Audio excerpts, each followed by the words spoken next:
last month, immediately showing he belongs on this level. Matt Cain has been around 5 years and appears ready to take his next step. Both teams know opportunities will be scarce, and the outcome may not be decided until the final at bat.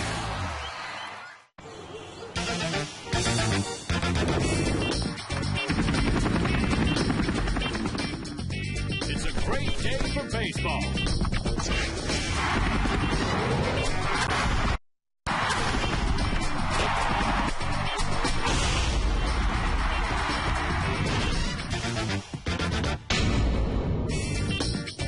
It's a Friday night in Netstown. Steven Strasburg's pitching. A lot of folks coming into the ballpark, and so are the Giants. Coming off a 4-game sweep at Milwaukee, Strasburg tries to stop their suddenly resurgent offense tonight. And by the way, since 08, the Giants have beaten the Nats 13 out of 16. Bob Carpenter, Rob Dibble. So a tough assignment for the young man tonight. And Strasburg matches up with Matt Cain. This is really a great marquee pairing tonight. Oh, yeah. The pair of these two young guns is going to be fantastic. But for Strasburg, this is going to be a heck of a test. I mean, this team is coming off of a pounding that they did on the Milwaukee Brewers. They scored him a ton of runs. Matt Cain's been around since he was 20 years old. It's hard to believe his record career-wise is 50 and 58, but he's having a pretty good year, great ERA, not getting the kind of run support you would love. And the same thing for Steven Strasburg. This is his 7th start. He's 21 years old. Last 3 starts, he's left the game, and they have not scored him a run, but they did come back and score a bunch of runs against the Mets and end up winning his last start. So, for Strasburg, it's more of a learning process. For Matt Cain, it's more of being one of the very well-recognized good young pitchers in a rotation that features Jonathan Sanchez and also Tim Lincecum, the back-to-back Cy Young Award winner. And it seems like every pitcher Strasburg matches up against brings his A game to the ballpark on that particular night.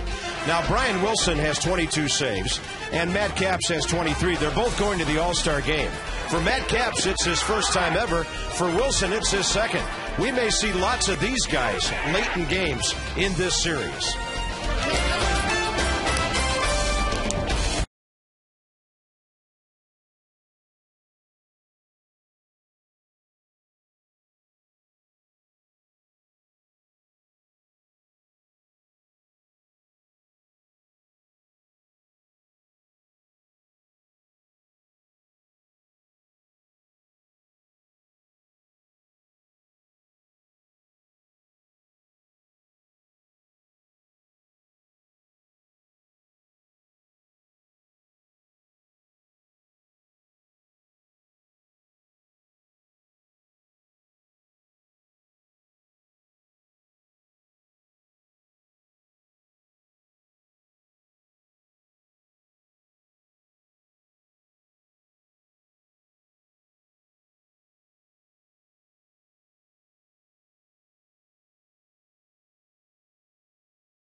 You by AT&T. Rethink possible. And by Jaguar. Visit your local Jaguar dealer to experience the 2011 Jaguar XJ. Well, we've had a bit of a break in the weather. We're actually going to throw a first pitch just a little under 90 degrees here at the ballpark tonight. The Nats and the Giants getting together for the 4th time this year. Washington lost 2 out of 3 in late May at AT&T Park. Pablo Sandoval dropped down to the number 6 spot with only 6 home runs this year. Big power hitting switch hitter. And right now the story of their offense is Aubrey Huff. Yeah. He's on a 7-game hitting streak, and the former American leaguer is having one great season for San Francisco. So Steven Strasburg faces that lineup. It'll be his 7th start. Opponents hitting only .215 against him and a very good ERA of 2.45. PNC Pitcher Scouting Report brought to you by PNC for the achiever in us all, and followed through towards the plate. He threw 37 pitches in the first inning the other day. Looked like he was opening up a little too soon. Find your rhythm, whatever pitch you like. Go get these guys, get 3 outs, get out of the inning, and continue the learning process. He's so raw and so young. This is only his 7th Major League start. Nationals defensively with Willie Harrison left tonight. It's more about getting Willie a ball game than giving Willingham a night off, says Jim Riggleman. Guzman's at short, Kennedy at second, and Will Nieves behind the plate. It'll be the first time in the regular season Will Nieves has caught Steven Strasburg. Visit train.com to find a dealer. It's hard to stop a train. They bring us our game time weather. Humidity is reasonable. There is a chance of rain out west of us approaching. But right now, skies fairly clear, and it'll be 89 degrees at first pitch. DJ Rayburn, the junior member of this crew, has the plate. 11-year veteran Marvin Hudson, 9-year veteran Jim Wolf, and crew chief Darryl Cousins in his 32nd year, first, second, and third bases. Giants, look at what they did to Milwaukee. The Brewers are having some big-time pitching issues. And they said that ball club was dead in the water when they left Milwaukee. And the Giants were struggling before that. The Nats on base percentage a little better lately. That's a good sign. And Andres Torres of the Giants, their leadoff guy, .368 when he bats first. 4th best in the major leagues. His overall on base percentage as he steps in here is .377. Well, it's interesting to note Strasburg's first start. He was 3 minutes ahead of this pace, so he's slowing it down already in his 7th start. Way inside at 7:07 Eastern Time. To Torres hitting .280.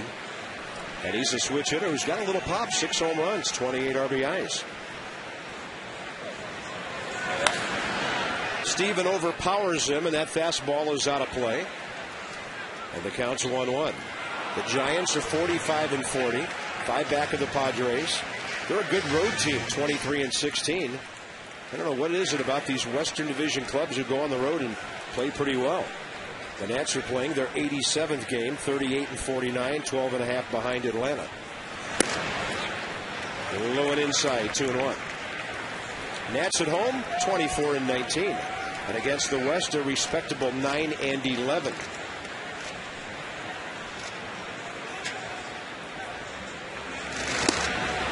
It's also the first time he's throwing to Will Nieves tonight. First 6 starts caught by Pudge Rodriguez. Von Rodriguez not in there tonight.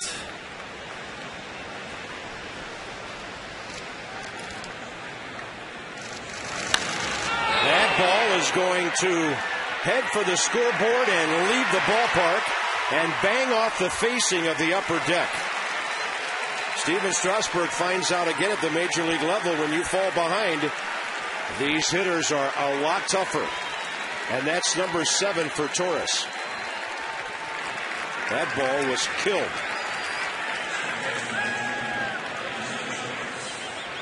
Well, 3-1 pitch. He grooves a fastball. It was low 90, high 90s, but it was low in the zone and low and into a lefty. Not a good place for a flamethrower like Strasburg. And so all Torres did was drop the head of the bat, and this ball jumped out of here. Giants with their 80th homer of the year. And I hate to say this, 9th straight game, the Nationals have given up at least 1 run in the first inning. And that ball driven to left by Freddie Sanchez, and Willie Harris is there. That ball hit about 360 feet by a singles hitter who's a former batting champion. Next up will be Aubrey Huff.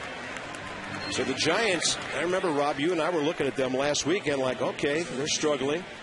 We'll see them next weekend. Well, they go to Milwaukee and hammer out 4 wins in a row. And they played their way back into the race in the West. with those 4 wins. And here's Aubrey Huff. Where do you start on this guy? 298, 8th best on base percentage in the league, 7th in homers. He's hitting .314 on the road, and he's also in the top 10 in slugging and in total bases.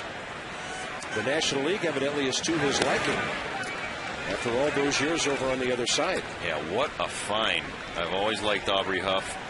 When we would see them in the interleague play, we talked about how well he hit left-handers, and he has found a home in San Francisco in a big way. A short time in Houston, but other than that, his American League time with the Rays and the Orioles. Nice 2-0 changeup right there.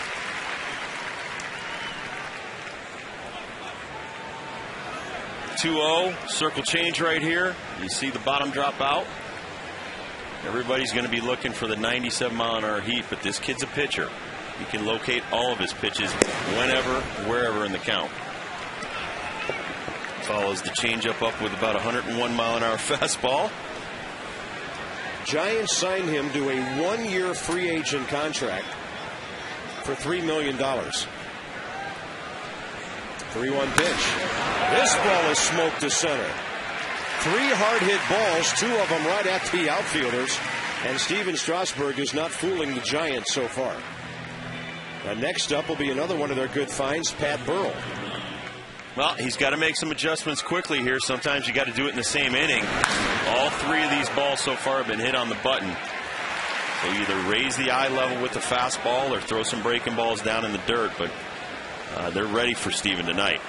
Pat Burrell hitting .302 in 30 games since coming to the Giants.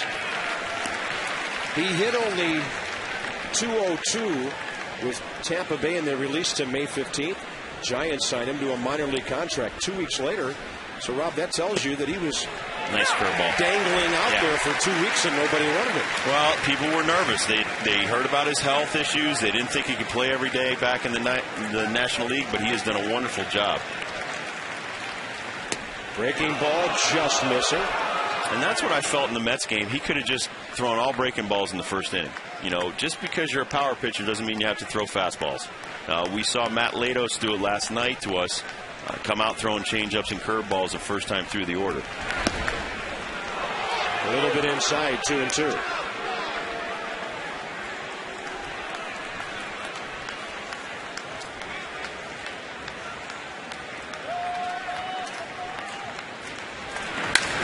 Another ball ripped, and Morgan right there. Looks like a driving range out here right now.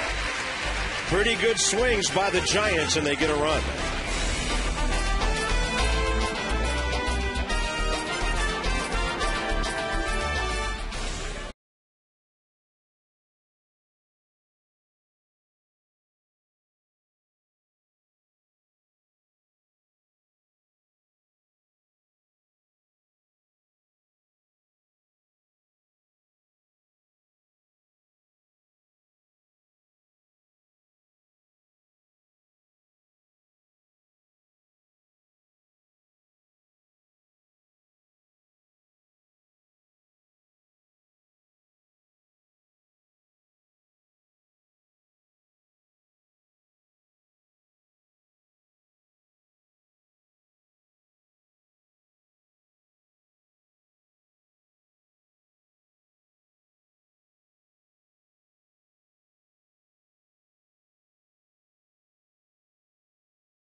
They're down to the bottom 4 in runs and number 10 in home runs.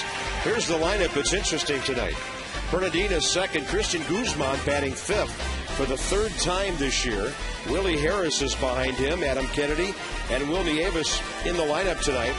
And Jim Riggleman didn't want Pudge Rodriguez catching 4 days in a row. He's got Kennedy and Guzman with Harris and those left-handed bats in the lineup with Roger Bernardina against Matt Cain, who's 6-7 with a sub-3 ERA. Look where Pablo Sandoval is playing. He looks like it's a surefire bunt situation, and nobody's on base. Pablo Sandoval's about 70 feet from Nyjer Morgan over on the third base side. So where would you bunt the ball? To the right side. Try to get it by the pitcher. He tries to slap it left side. You know, and if Nyjer could get the ball on the ground, he'd get 3 or 4 extra base hits a week. But it seems like when he goes to the left field, almost everything's in the air. Well, that's a question of getting that back shoulder over the ball and hitting down on the ball. You drop that back shoulder and you come up on it and you have the uppercut. One-handed swing and the count's 1-2. Not a very good night for home teams in the East. The Reds just got a Johnny Gomes homer and put 3 on the board at Philadelphia. The Braves are at the Mets. They're just underway. Marlins at Arizona later. And a 1-2 to Morgan, who tips it right into the glove of Buster Posey, and he's gone. That's his 57th strikeout. PNC Bank scouting report on Mr. Cain. This is start number 155 in his career. He's tough on both sides of the plate. Lefty's hitting 216, righty's 236. You better bring your A game because he brings his. He loves to attack you, and he likes to stick around. 14 times has gone 6 innings or more. 9 times has gone 7 innings or more this year. Next up, Roger Bernardina. And he'll hit this ball well to right center. It'll plug the gap. Hits at the very base of the scoreboard. And Roger Bernardina has now hit safely in 11 of his last 13 games. Checks in at second base with another double, his 9th of the year. He's had a couple of triples and 5 home runs. Well, this is a fastball in the 90s right here, and he just spanks it into right center field. And Roger showing those quick hands.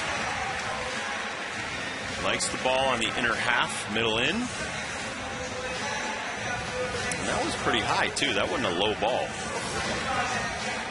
The kid's got some good-looking power. He's got some skills. And here's Ryan Zimmerman with Adam Dunn to follow. And the Nats a chance to tie the game immediately. Nice to get that run right back for Steven. Well, just to let him know he doesn't have to be perfect to win a ball game. Exactly.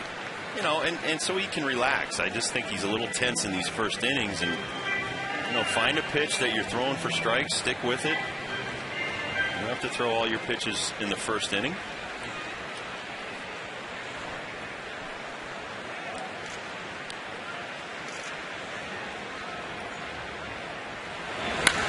Zimmerman in the air to right field for Aubrey Huff.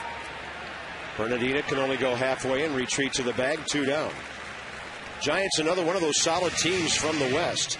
36 errors this year. The Reds have 35. The Padres 32. So they're the 3rd best out of 16 teams. Andres Torres has 6 assists. Not in the lineup tonight. Nate Shearholtz has 7 because they're playing Pat Burrell in left field now. Edgar Renteria, Freddie Sanchez up the middle, Sandoval, Ishikawa at the corners. And we're looking forward to seeing Buster Posey for the first time. The Giants called him up 30 games ago, right after the Nationals left San Francisco. Fastball is up and away to Adam Dunn.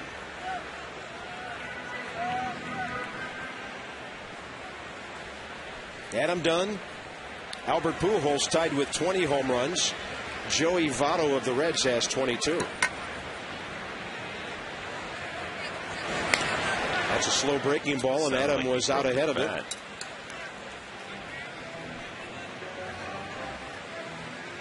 Matt Cain's career numbers, as Rob alluded to earlier, interesting. He's only 50 and 58, but his career ERA is 3.47.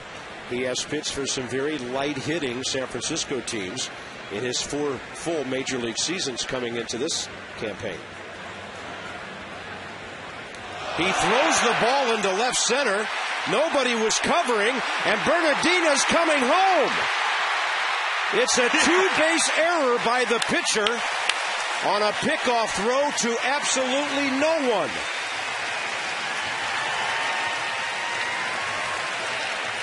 Looked like he was committed, Rob, to throw the ball. And when he saw nobody there, he couldn't stop it. Yeah, and he tried to hold up, held onto it too long, and then he threw it actually to nowhere's land. But, well, finally we catch a break. What a way to get a run. Yep. He might even have just been better if he threw it right through second base to the center fielder. Adam Dunn, thinking the pitcher might be a little rattled and might lay one in there, goes up hacking on the next pitch, and the count's 1-2. Well, been doing baseball a long time and have never seen one quite like that. A two-base error by one of the best defensive teams in the league, and it comes from their pitcher. 2 balls, 2 strikes to Dunn.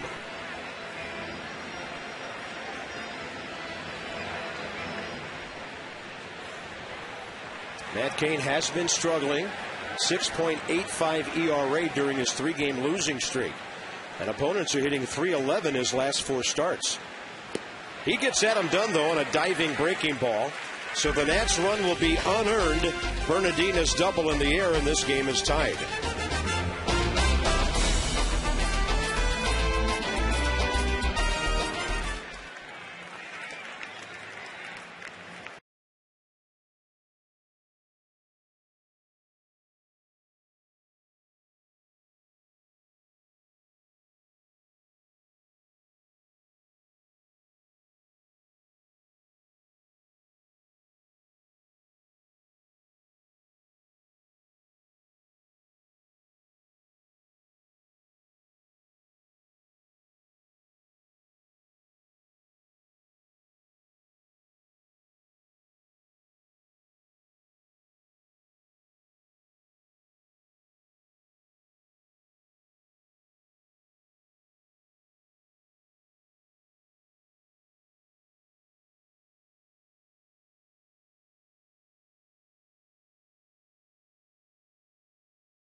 Pitchers to hit against. Strasburg at the top of the list. Although all those guys have had, well, Bruce Chen hasn't, but the others have had more starts than Steven. And there's Tim Lincecum, Cy Young Award winner. He's 9-4 with a 3.16 ERA, and one of his 4 losses at the hands of the Washington Nationals. Buster Posey.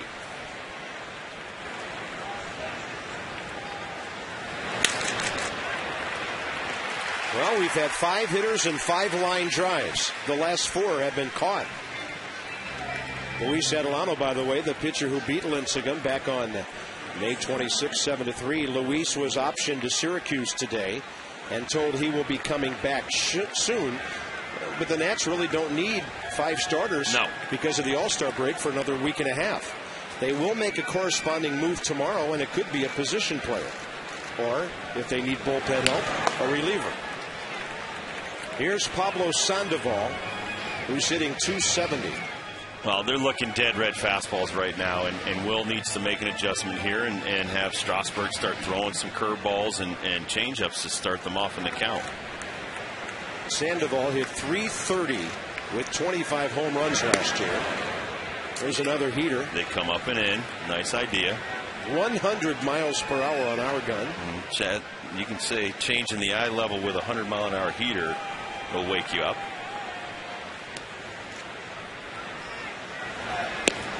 There's a breaking ball. That's nasty. 86 on the slurve. And this is what I said about the Mets start. I mean, if that pitch is working for you and he's so good with it and so consistent, just, throw a bunch of those. Right in on his hands with a heater. And he can throw one for a strike, one in the dirt, change speeds on it. He's got to play a game within the game out there because they're all looking for the dead red 100.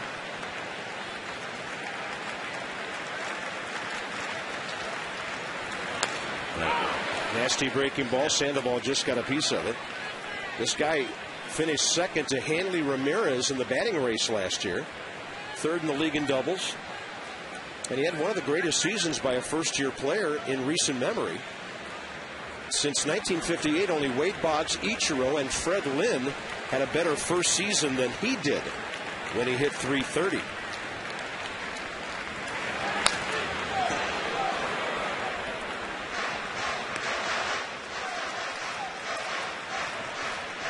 But Sandoval's, he's going around the league now for the second year.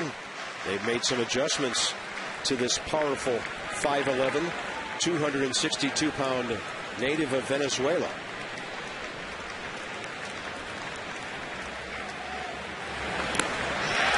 On a breaking ball in the dirt, Steven Strasburg gets his first strikeout of the game.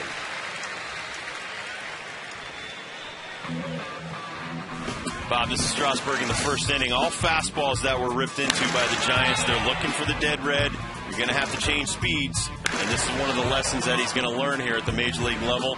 7th Major League start. He's already done it in the second inning, striking out Sandoval on the breaking ball. But look at all those fastballs. They were looking for it. They went up there looking for fastballs, so you have to make the adjustment. Travis Ishikawa. Beauty. Breaking ball, backdoor.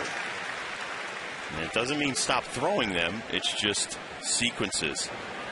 Don't start everybody off with a fastball, just like you don't start everybody off with a changeup. He's going soft and getting the ball by people now. I'm telling you, this pitch is so unhittable. It's sad to say he really doesn't need the 100-mile-an-hour heater, but he doesn't. Look at this curveball. Look at the rotation. And look at on the XMO how far away Ishikawa is from making contact. That can't be very comfortable. No, not at all. You saw Will Nieves almost come up out of his crouch. When Will gets up there, folks, you know it's a fastball. Yeah, I almost came out of my shoes because a couple of 83-mile-an-hour breaking balls and then 101 in on your hands. That'll give you some nightmares. In the dirt, another strikeout. Steven Strasburg now the one starting to get comfortable. He's retired 6 in a row since the Torres homer, and Guzman leads off the second.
And Kennedy Bring your family out to the ballpark on Sunday, Sunday Family Fun Pack.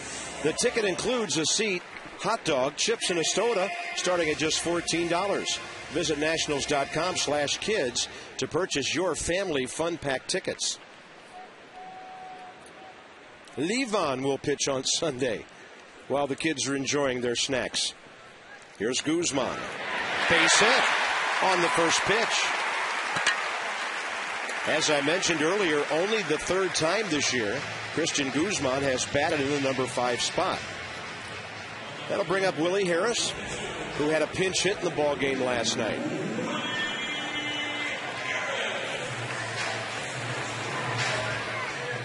Nice crowd gathering. Folks still coming in. Little cloud cover. Trains must be slow tonight. People still coming in here. Well, you know, it is Friday. We're not that far removed from rush hour, but they were pretty full. Yep. Let's say we already have 30,000 in the ballpark, and it'll only go up from there. Willie at 161. 19 hits on the year. 9 of them have gone for extra bases. And Willie has a base hit. 2 in a row for Harris, and he's now sitting at 494 career hits. Willie Harris right here. He's going to get a pitch that doesn't go far enough outside. You saw Posey, who is a very young catcher. He's a rookie, and so he's set up outside. Benji Molina traded to the Texas Rangers. And speaking of the Texas Rangers, the biggest pitching prize in baseball goes Arlington way today, Rob. They get Mr. Lee, Cliff Lee.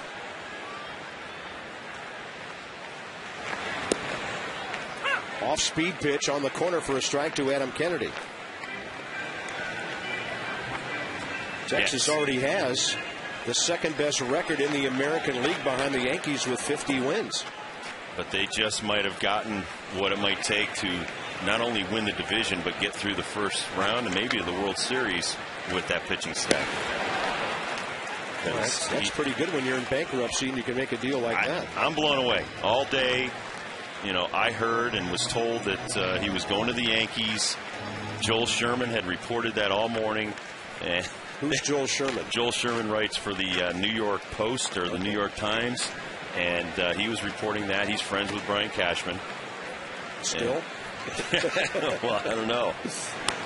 Obviously, his source wasn't good enough. Part of our league notes, 4 players, and that'll help the Mariners rebuild if they've made the right deal because they're out of the race. They're 16 out. Ubaldo Jimenez wins number 15 against St. Louis yesterday. And Nick is hurt again.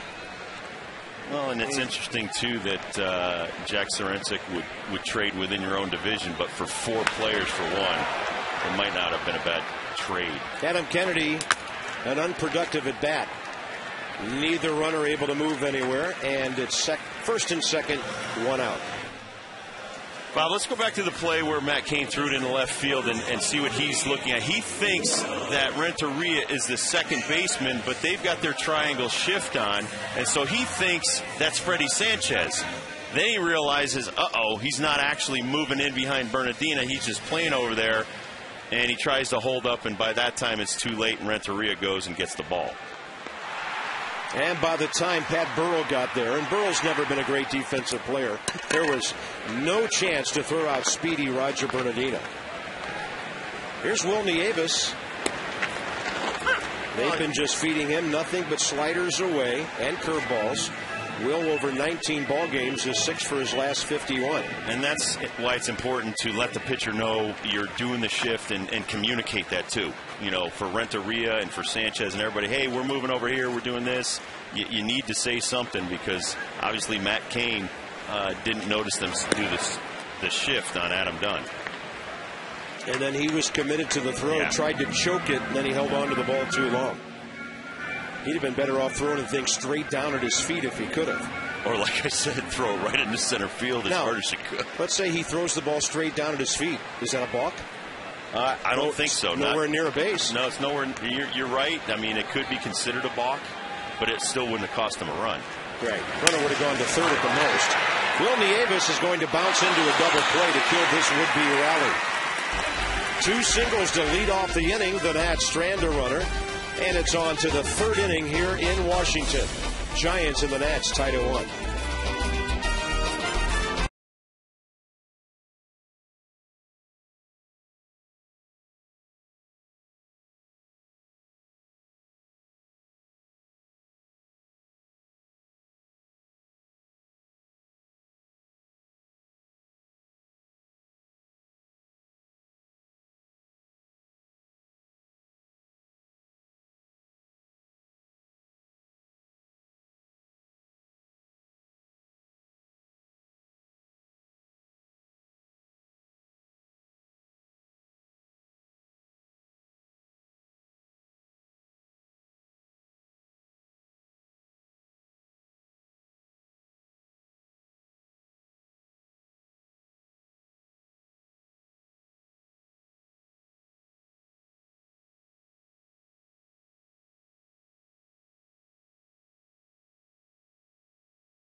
For IT Pros, and here's Debbie Taylor with our FCA sideline report.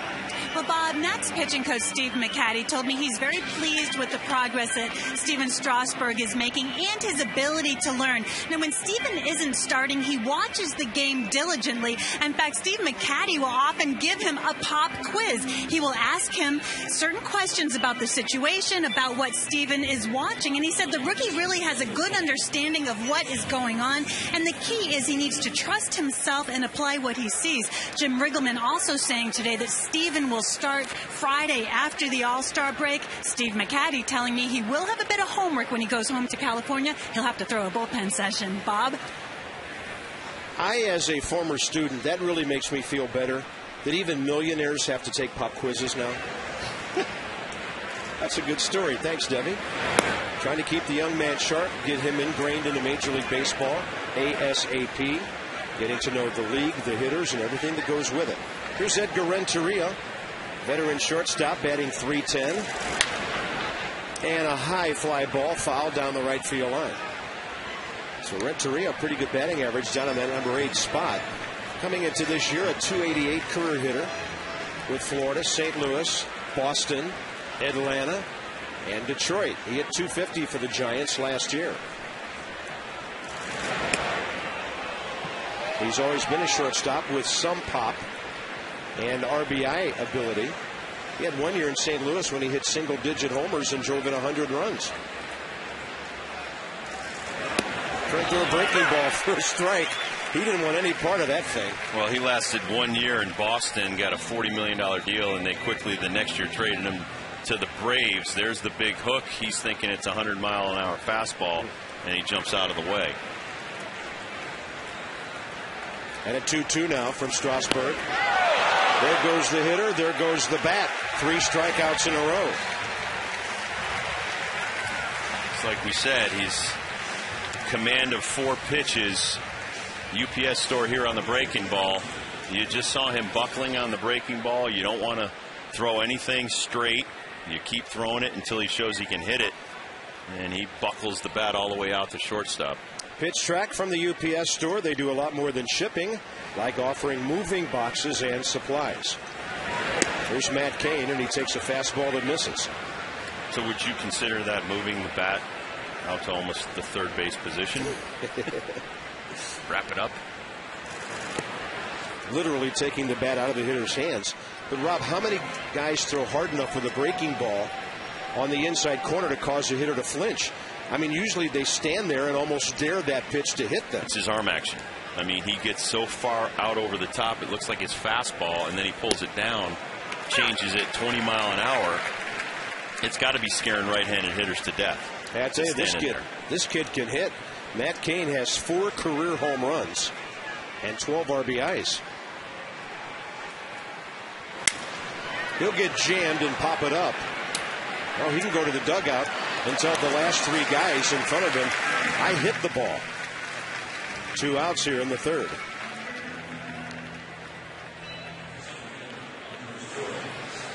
This last pitch looks like a sinking fastball, about 97 miles an hour.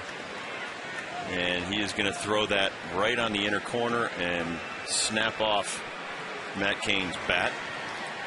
Beautiful look at his delivery with the H.H. Greg Exmo. And there's the curveball.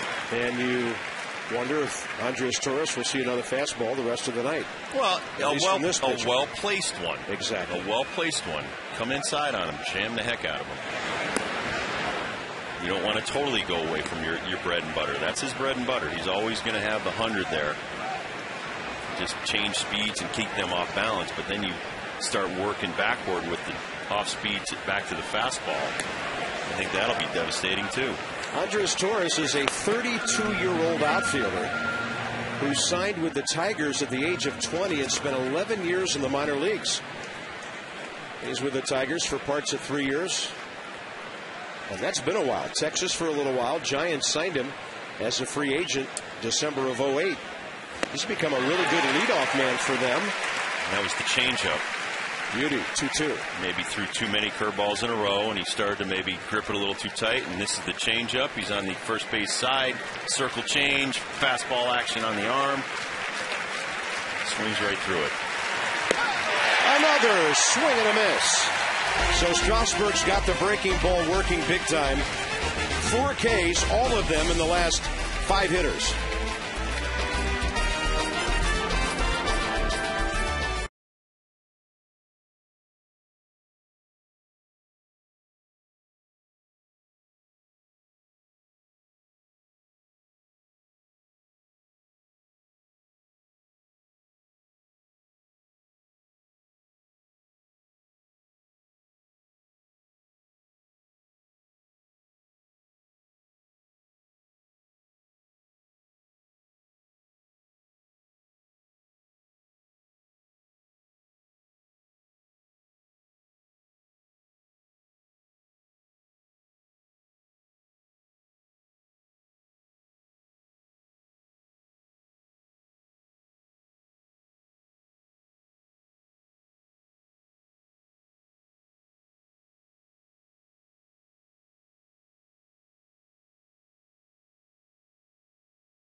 Craig Stammen and Jonathan Sanchez, Levon Hernandez and Madison Bumgarner on Sunday. DC 50 joins us. Then after the break, Steven Strasburg pitches at Florida next Friday night. And I'm sure their ticket people have found out about that by now. And then Levon will pitch the Saturday game in his former home, that ballpark down there. The Nats have not announced who will pitch beyond Levon's start next Saturday. Well, LeBron James has already bought his tickets for Strasburg's start. So we'll have LeBron, Levon, and Strasburg. Dwayne Wade, Chris Bosh. I have a feeling we're not going to see that. You think LeBron? Maybe think they'll LeBron buy the likes Marlins. baseball. They can buy the Marlins now. They got so much money. Strasburg is 1 for 10 with 2 strikeouts, so he's made contact in 8 of his first 10 major league at-bats. He wears out the hole in between third and shortstop. A little late on that heater. Luis Adelano sent out today, Debbie, but we may not be saying goodbye to him for long. No, he told me earlier before he left that he was going to Syracuse so he could get a start during the All-Star break, and he was told that he will be returning to face Cincinnati in Cincinnati, and he said that how he does in Syracuse really shouldn't affect his spot in the rotation. He expects to be back. He said that he does want to work on his breaking stuff, especially his curveball. Well, Luis Adelano did not have a good night here last night. 4 runs, 8 hits. He only got 16 outs, a couple of walks, a couple of strikeouts, and in 81 pitches gave up 2 homers to the not exactly power-hitting Padres. No, he didn't look that sharp. When I heard Jim Riggleman talking to Charlie Slows on the radio just before the game, I mean, they're starting to talk about some arms coming off the DL showing up here in August. And one of the names was Zimmerman. I know the Nats don't want to rush him. No, if you're going to do something, we're going to put him in the bullpen. Give him a few innings here, a few innings there. Nigel Morgan trying to pull that outside pitch. He's 0 for 2 after going 2 for 13 in the San Diego series. So the Nats are struggling on base at the top of the lineup again. There's the Miller Lite party sign. And every Thursday, Friday, and Saturday night here is Miller Lite Party Night.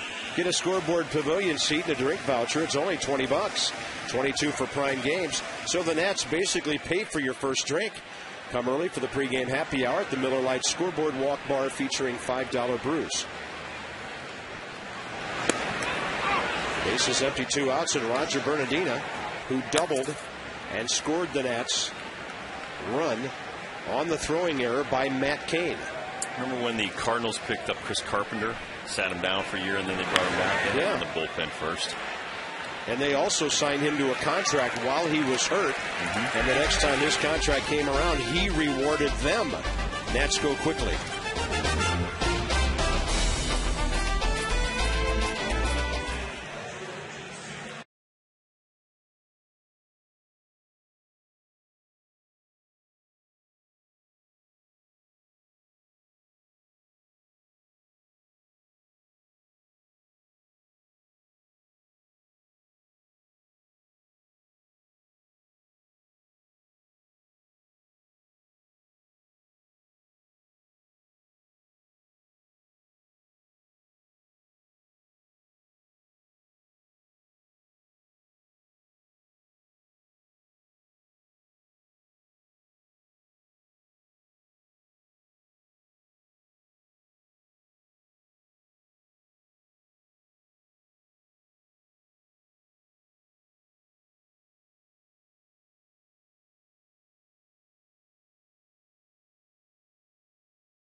Giants and Nats, and let's go back to what we talked about, Bob, with Steven Strasburg. This is his fastball. This is what the hitters are seeing. They're seeing a fastball right here, upwards of 98 to 102 miles an hour, somewhere in there. And then on the right, you see the curveball, same arm action, same arm speed, but right there, he's going to get over the top of it, pull it down at about 83 miles an hour. And so that's why he's so difficult. We've talked about he throws all 4 of his pitches from that same arm location. And Steven himself calls his breaking ball a slurve, but it sure looks like a big over-the-top curveball to us. Yeah, I mean, I call it a curve because he's throwing it over the top, but if he calls it a slurve, we'll call it a slurve. Freddie Sanchez is on a 6-game hitting streak. And he hit a hard line drive caught by Willie Harris and left his first time up. I think the Giants would say it's pretty tough to hit right now.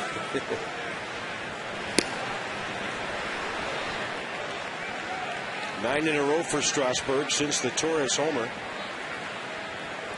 Sanchez, Huff, and Burrell, 2, 3, and 4 for the Giants.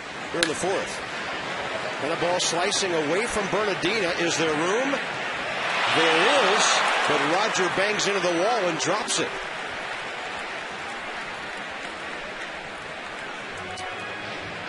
Can't give a guy an error on something like that. Hard play. Hard play, running out of room.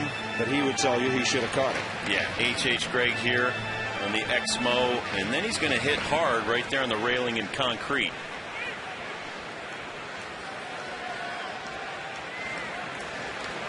Ball hit the thumb of his glove.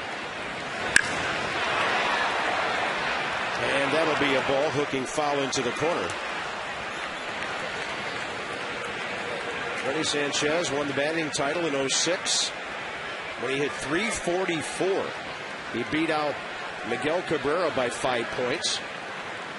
And the interesting was he started the season as a backup. Joe Randa got hurt with the Pirates, and Freddie came in, never left the lineup, and had a higher batting average than anybody else in the league. He's always been a good hitter, good contact man, and a solid second baseman. In the by-the-way department, he has not made an error this year.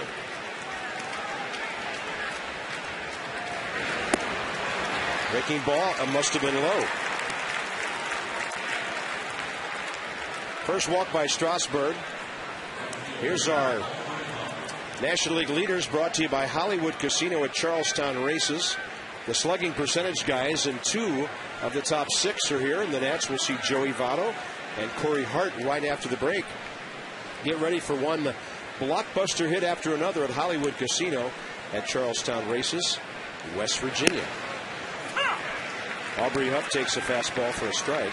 Pardon me, changeup, high 80s. See? It's even hard to see what he's throwing from up here. I know. It's amazing. He's just, I love the way he repeats his delivery. Then he goes with the heat.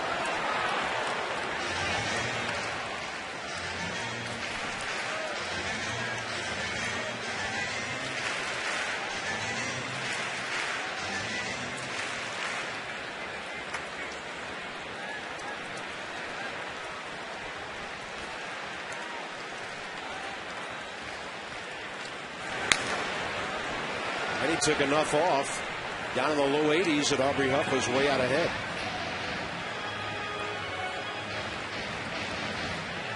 This guy's won a Silver Slugger as the American League DH 2 years ago when he hit .304 for the Orioles and drove in 108 runs. He's driven over 100 in 3 times in his career. Stands him up with the fastball. He had some really good years with the Rays when they were the Devil Rays. Highlighted by a .283 season in 06. Went to Houston for a short time. And then the Orioles picked him up before 07 because he had always hit very well against them. Just wore them out in the American League East. So they went out and got him. Strasburg misses low and inside. Looked like a changeup, 2-2. Strasburg's 1 through 25 group of pitches. Hitters hitting .270 off of them. 26 through 50, they hit .135 off of them. And this is a good one, too. 51 through 75, hitting .229.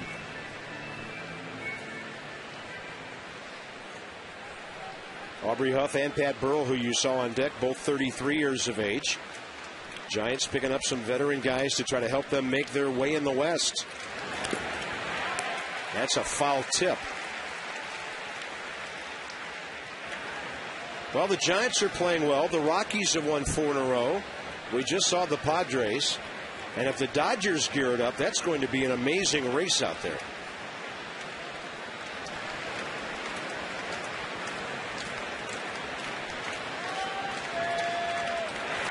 Those 4 clubs all over 500. And Aubrey Huff is gone. Doesn't like the call. And he's the 5th strikeout victim for Steven Strasburg. Well, he didn't hit where Will was. He just threw it dead center of the plate. That's strike 3. Kinetic right here. That's dead central. Will just happened to be on the outside edge. And this is just lightning in that young man's arm. That's 100 right by you. It's where it goes over the plate, not where the guy catches it.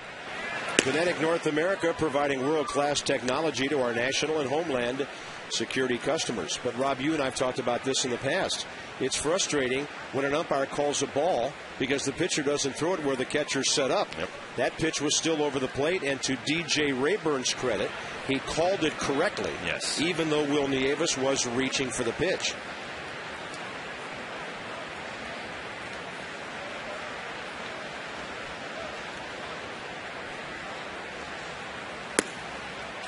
That's a little bit low to Pat Burrell. Lined out hard to center first time. But that's a good spot. When you're going to locate your 98-mile-an-hour heater right there at the knees, not too many guys are going to be able to get too much on it to hit it. Well, and if Pat Burrell hits the ball on the ground, it can be a double play. Never has been fast to foot.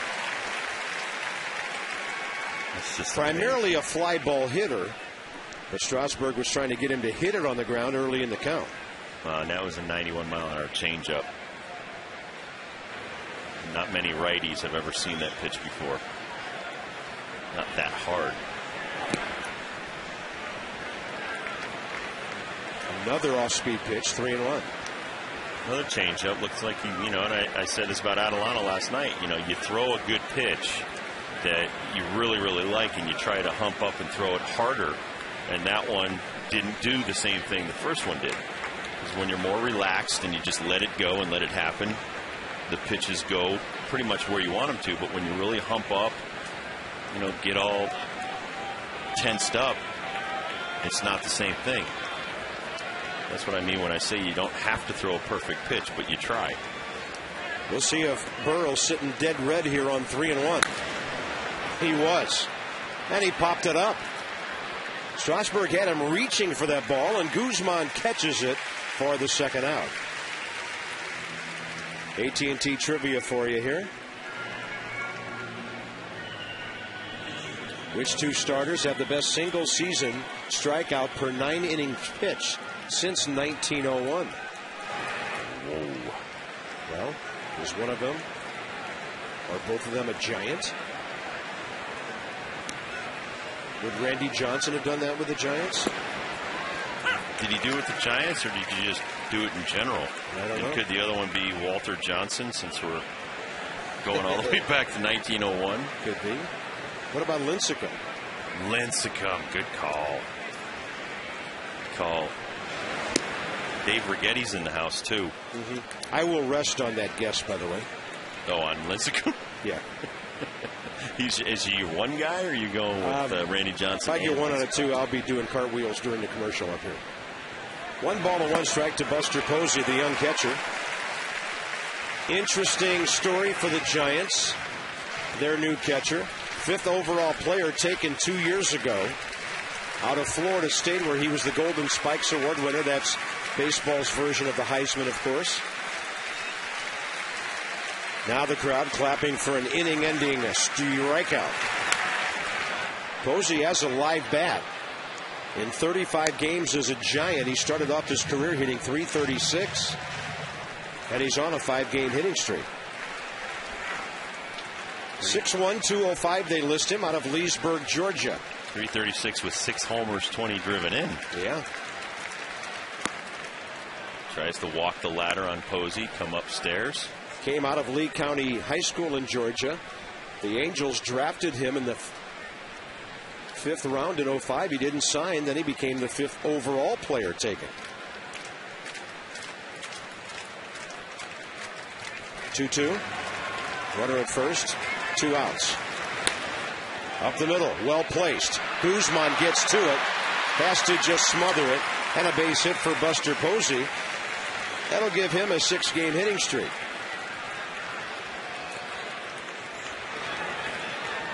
Christian Guzman right here. This ball not hit that hard, and he makes a valiant effort to try to get to this ball and cut it off. But as he smothered it, he didn't have enough time to throw it to second base and get Sanchez. Now the pitches, Bob, are starting to accumulate with all the strikeouts and the early innings. 69 pitches here in the 4th inning. Pablo Sandoval, dangerous hitter now. Fastball hitter. Strasburg first inning, 17 pitches, 13 in the second. What is up with that? Looks like a bunny. That's not a. There's the Kung Fu Panda hat. Yeah, that's a little more panda looking than that other dude. The other dude was a bunny. 14 pitches in the third inning, and now a long one here as we hit the 8 o'clock hour here at Nationals Park. 1-1 ball game, top of the fourth inning. So unofficially, he's thrown 26 pitches already this inning.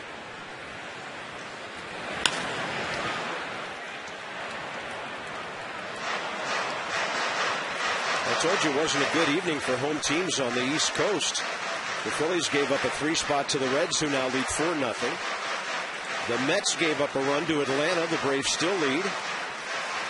And the Nats had given up a run here before tying the ball game.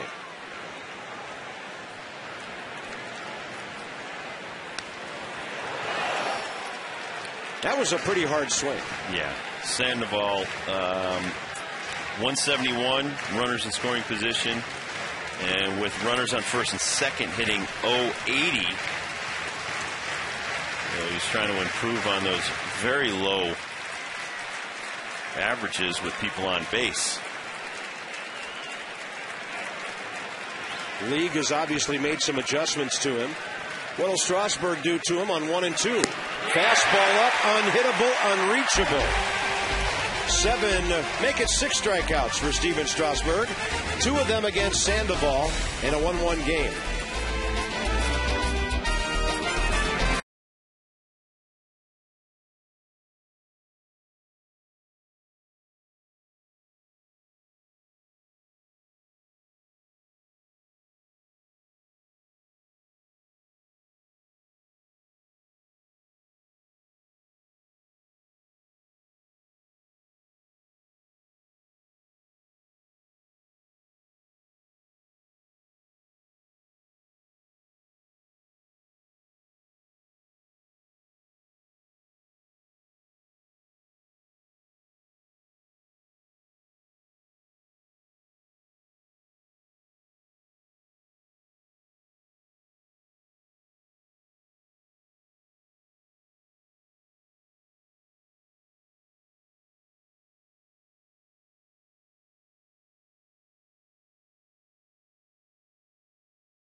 Another lesson learned, and I think he learned early on in that first inning they were on his best fastball, but not his best pitch per se, and he's come back now showing them some great breaking balls, great changeups, great job by Will Nieves in some of the sequences, and then even on that last Sandoval strikeout, he just said, I've had enough of you, and he just blew him away. So we see something a little different every time Strasburg hits the mound.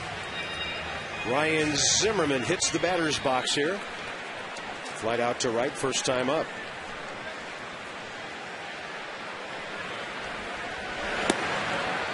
Matt Cain dipping one under his bat.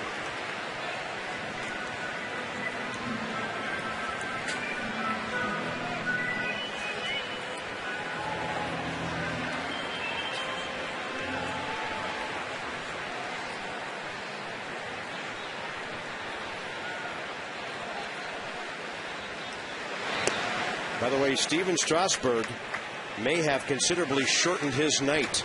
He's at 73 pitches already through 4 innings, and he's been throwing an average of about 95 to 96 pitches per game. Zimmerman a chopper to third. It's outside the line foul. Geico President's Race, another predictable finish. A predictable start. Teddy's out ahead. Watch for the guy with number 16 on though. He's always been the best sprinter. And for some reason, Abe faded. Wow, look at the Exmo finish. George W. Wow. Getting some air. No wonder they named the Parkway after him, the way he was moving.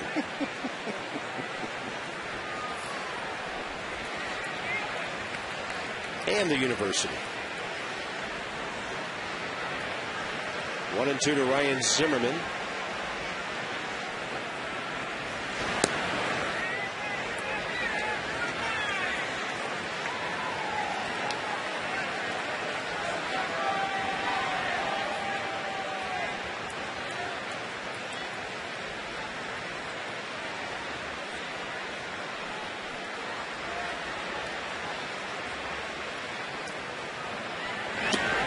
That'll fill the count 3-2.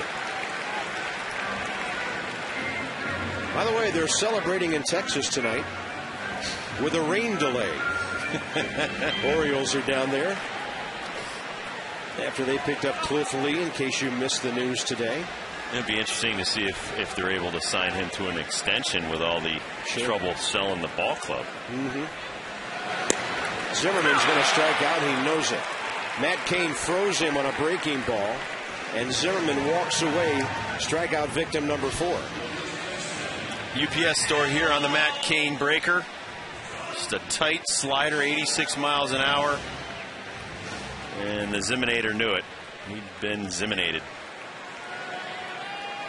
Shift is on. Adam Dunn bats. Right after Cain threw that ball in the left center field, scoring Bernardina.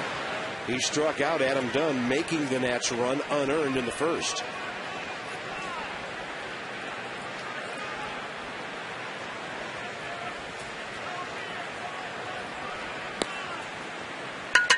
Goes off speed and misses away 2-0. And Matt Cain didn't really have an opportunity to learn a whole lot at the minor league level. He made 60 starts pretty much right in the big leagues at 20 years old. 7 starts halfway through 05.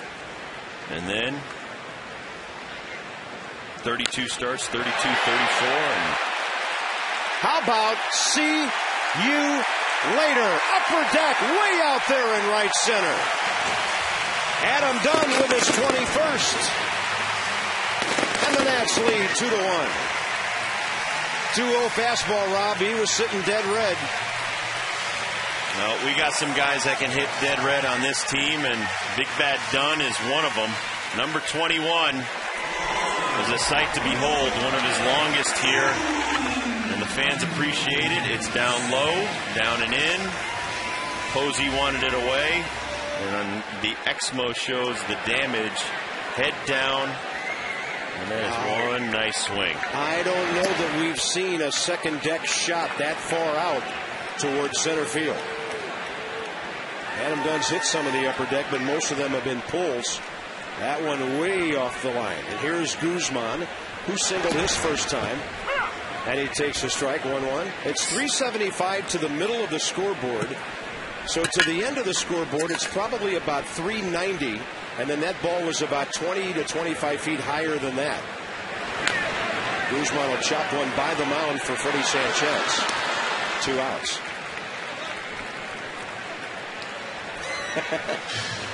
Souvenir for you. Well, this is the city of photo ops, isn't it? Yes, it is. Well, Adam Dunn inches closer to Joey Votto with his 22.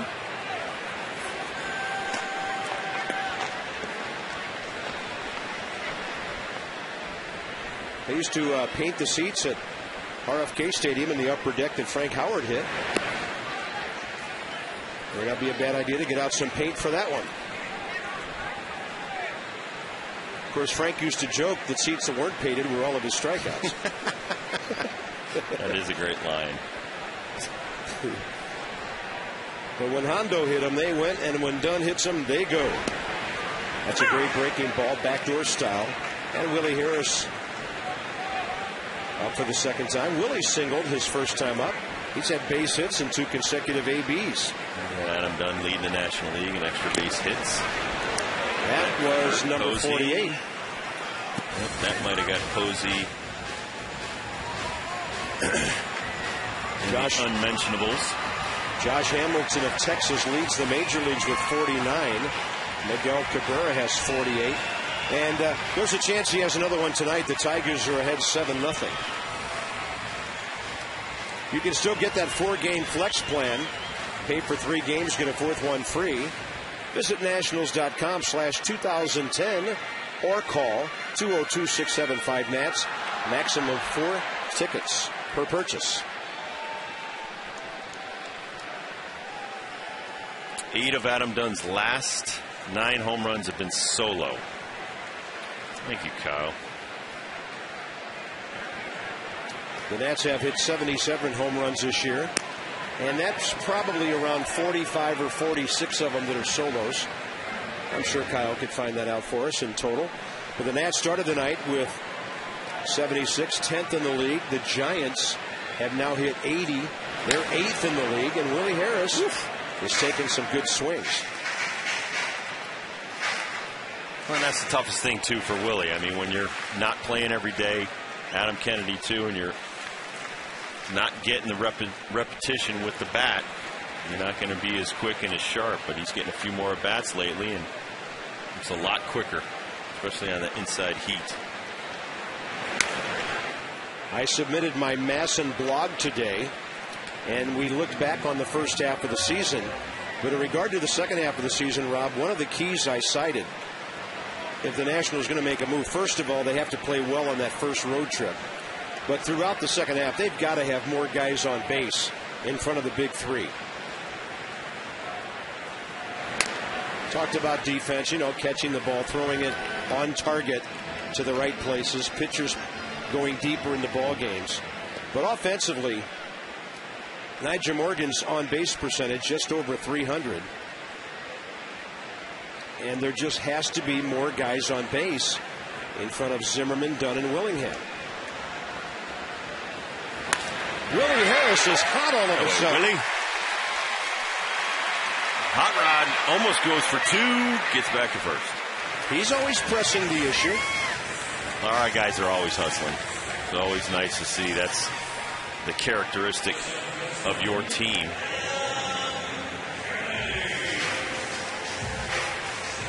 Took him enough tries. He was out in front of a lot of Matt Cain's fastballs. Matt tried to get another one. He thought about going for 2. And then he went back to first. Here's Adam Kennedy. Posey pretty good so far. 7 stolen base attempts. He's gunned down 3 of them already. Almost 43%.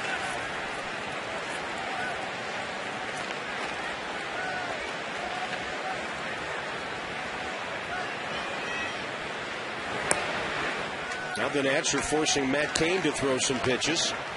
He started this inning with 32. Unofficially, he's at 54.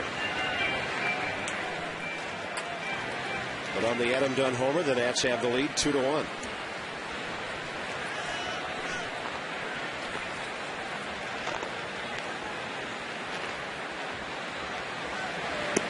This is also going to be another lesson for Steven Strasburg. Is okay, you got 73 pitches through 4 innings. You want to stay around 6 or 7. You're going to have to get some 5 and 7 pitch 3-out innings, and to do that, you can't go for the strikeouts. You just got to go for good pitch location. Yep. Pitch location, make them hit your pitches.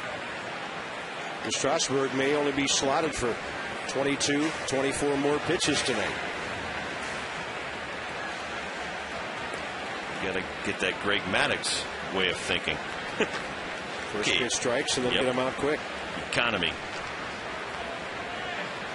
Running count. Harris is running, and Kennedy's ground ball stabbed by Travis Ishikawa. Adam Dunn does it again. His 48th extra base hit. Home run number 21, a no-doubter to the second deck.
Giants offense with a leadoff homer in the first. Adam Dunn solo in the fourth, giving the Nats a 2-1 lead. Steven Strasburg a walk, 6 strikeouts, but lots of pitches in 4 innings. Well, we showed you the first inning where they were on the button on Steven. He changes the approach and adjusts quickly on the fly. Does a great job with the breaking ball changeup combo, mixing in occasional heaters, and he has just pretty much owned the Giants lineup since then. Aubrey Huff watched the fastball go by, and then he'd had enough of Sandoval and blows him away with 100-mile-an-hour heat. So not only do we recognize the skills, he's quickly adjusting the major league hitters. Bad ball hit hard by Ishikawa, heading for the scoreboard. Bernardina cuts it off, makes a strong throw, but Ishikawa into second base in plenty of time. And the Giants have their third hit, second time they led off the inning with an extra base hit. In a 1-run game, that's huge at the bottom of the order. Well, pitch number 74 right here was supposed to be down and away, was more center cut, and gets ripped by Ishikawa. He's not a big power guy, but he's a good contact guy. And that one, you're using his high 90s fastball against him. Edgar Renteria.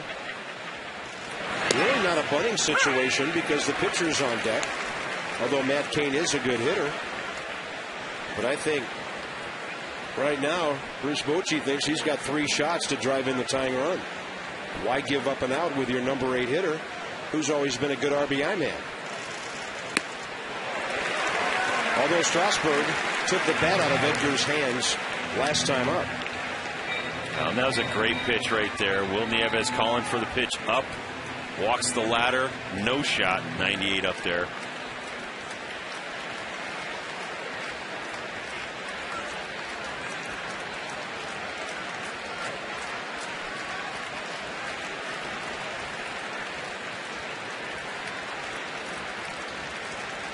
Strasburg taking a long time. Renteria stepping out. Well, and this is good. Steven doesn't want to throw and look like a fastball up and in. You throw him a breaking ball and get him out of there. Renteria hasn't proven he can hit Strasburg's breaking pitch.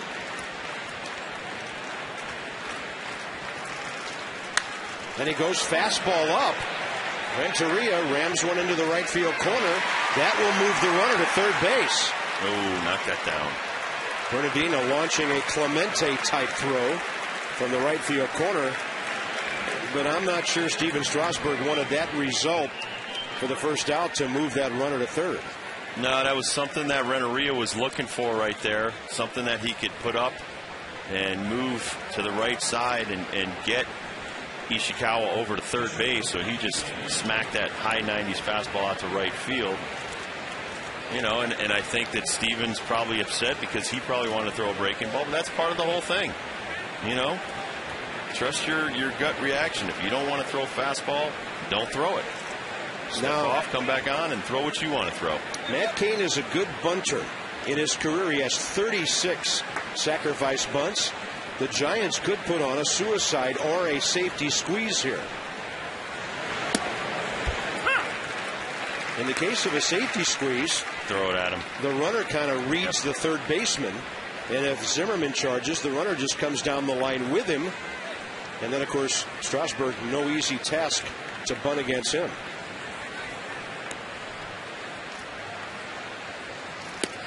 Breaking ball for a strike. Beautiful. His breaking ball is probably extra hard to bunt. I'll throw another one. Yeah, you'd almost have to chop straight down to get it. And the odds of fouling off a bunt are great. They may be better off letting Cain swing away here. Oh, nice. Nice try.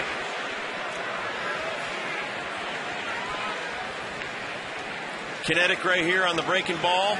Just off the plate. Looked like a strike.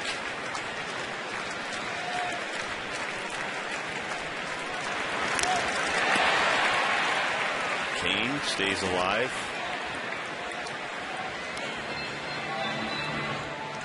Alert base running by Ishikawa. He kept coming down the line until the umpires told him foul ball. He wasn't assuming that ball was tipped. That's a swing and a miss. He can score. Nationals lead 2-1, top of the fifth, tying run. I'll just blow him away right here. Throw something high enough. At third base with one out. 2 outs now. Let's throw that pitch. As he got him with a breaking ball way outside, strikeout number 7.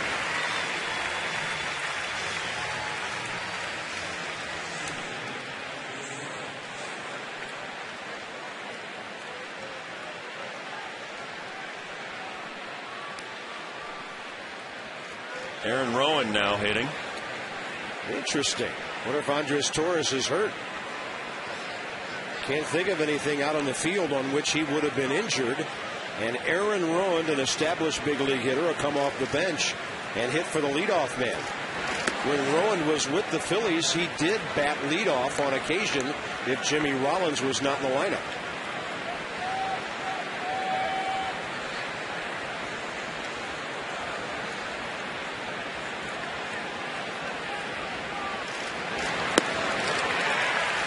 One ball, one strike. Aaron Rowan, 236. Not a lot of power for Bruce Bochy. 7 homers and 26 RBIs. He's always been a very solid player, outstanding center fielder. Oh, and even with 2 outs, Steven Strasburg is working from the stretch because he wants to see Ishikawa coming down the line. A lot of younger pitchers, and not just Strasburg. If you're in the windup, sometimes you might forget and balk with a guy on third, and you don't want to do that with 2 outs. He works from the stretch.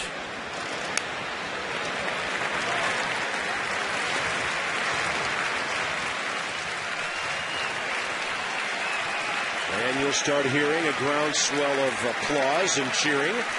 It happens with 2 outs and 2 strikes whenever Strasburg is pitching. And I'm sure Aaron Rowan's not real pleased, although he can't help that his teammate got hurt, having to come off the bench cold to face Strasburg. And lining a foul ball down the line.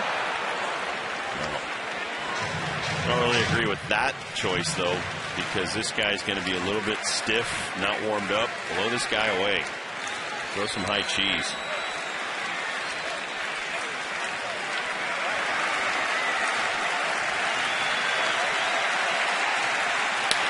And a fly ball to right. That'll get the job done. A leadoff double, and Strasburg sets down the Giants and holds on to the lead here in the 5th inning.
The ultimate driving machine. And by Hager, established 1926. Your own great moment starts at Hager.com. Beautiful evening here at Nationals Park. Little lady got herself a foul ball. Congratulations. Yes, outstanding. Let's revisit our trivia. AT&T, the 2 starters that have the best single season strikeout per 9-inning performance since 1901. Randy Johnson, Pedro Martinez. Yeah, it wasn't Lincecum. We had guest Randy Johnson, who on Wednesday got his 300th victory here last year. Yes, he did. Kind of a rainy, cloudy day.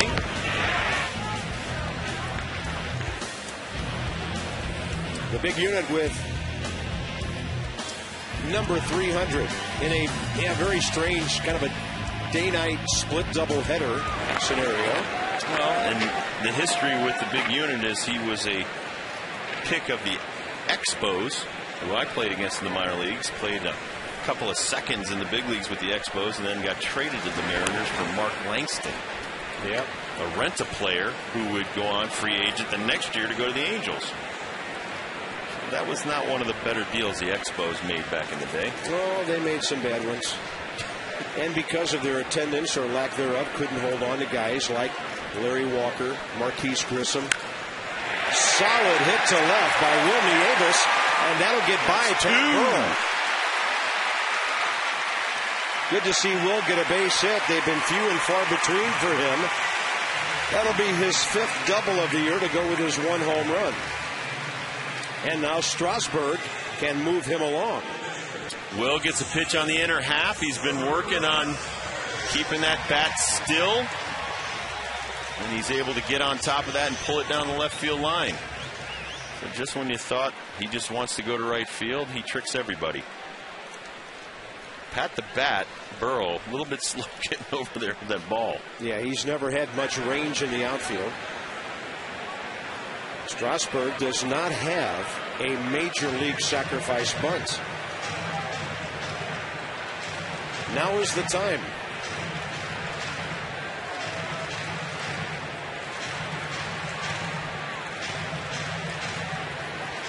A few more career starts needed to get on that list. That's an amazing number, though. Tonight, 7 strikeouts in 5 innings.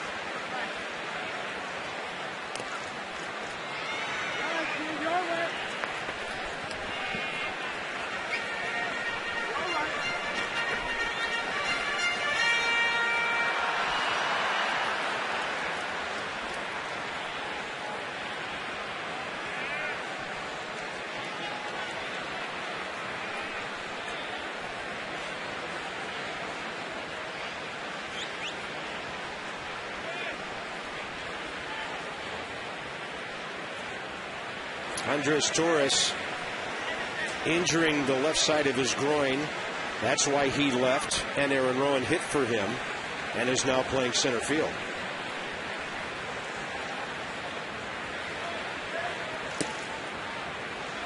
Edgar Renteria is sprinting toward third base, indicating that the Giants had the wheel play on, where you can have your third baseman charged for a bunt and have the shortstop cover third and hopefully beat the runner over there. And they know a catcher is running, even though Wilmy Avis is probably quicker than most catchers on the bases. And what happens too is that Kane will look towards home plate, and then the catcher drops his glove. And see, once again, their communication is lacking because Kane did an inside move towards second base.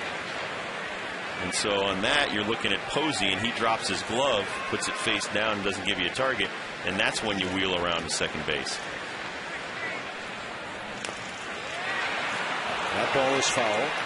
And the Giants, the other element to this, they have a left-handed throwing first baseman in Travis Ishikawa. You bunt it over there.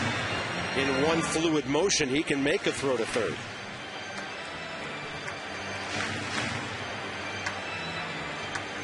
Nyjer Morgan on deck. With 2 strikes, you probably leave the bunt on here. As Strasburg looks at Pat Listash.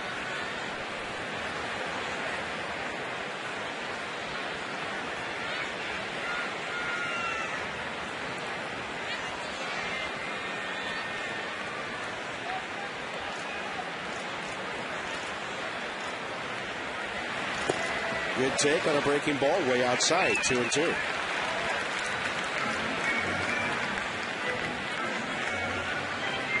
Phillies are getting hammered at home. The Reds just got 2 more in the 5th. And at Philadelphia, they lead 6-1. Reds mean business. Well, they are good. Mike Leake tonight. They got a couple more rookies starting in Philly the rest of the weekend. That's a called third strike. As Strasburg pulled his bat back on a breaking ball. And that is K number 5 for Matt Cain. Top of the order, Nyjer Morgan and Roger Bernardino now. The Nats will have 2 shots to bring in that 3rd run. Braves and the Mets are still tied at 1. That's Tommy Hanson and R.A. Dickey in New York. And later the Marlins throw Ricky Nolasco 8-6 against Dan Herron in Arizona. The Nats, by the way, are just 2.5 games behind Florida now.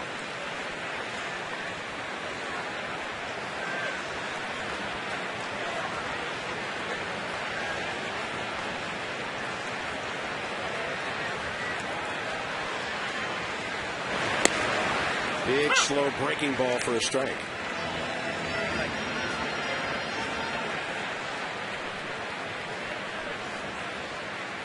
Big breaking ball right here on the UPS Store pitch track. Wow.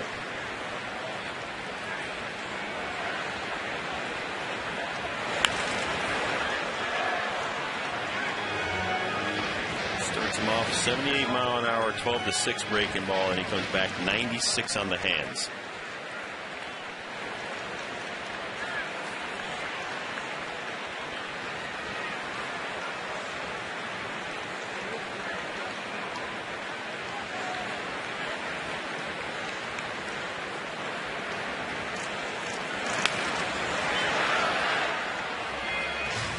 Like Steven Strasburg, where he did a lot of on-the-job training at the major league level.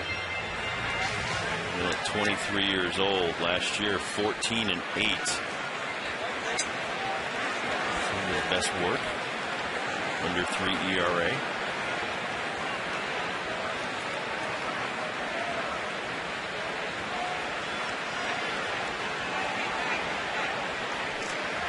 One and 2 to Morgan, who's driven in 13 runs this year.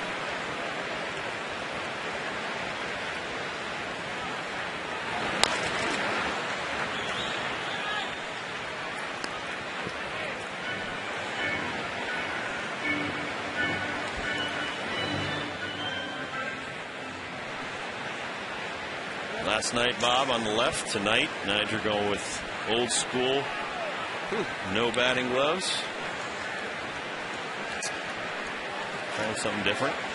2 for his last 15. And Morgan will chop this one, and it'll go foul.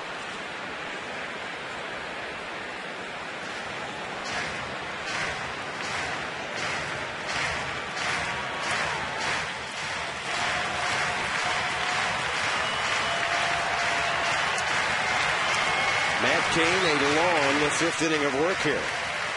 His next pitch will be number 70.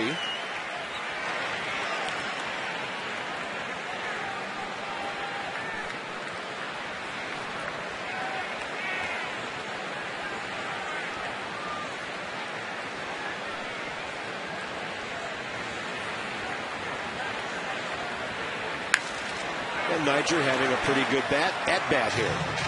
Good battle.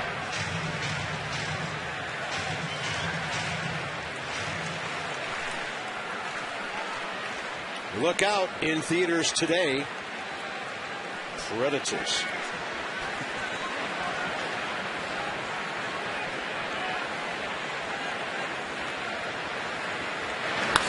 Morgan serves one to left, but as we mentioned, when he goes that way, too many fly balls. That's easy for Burrell.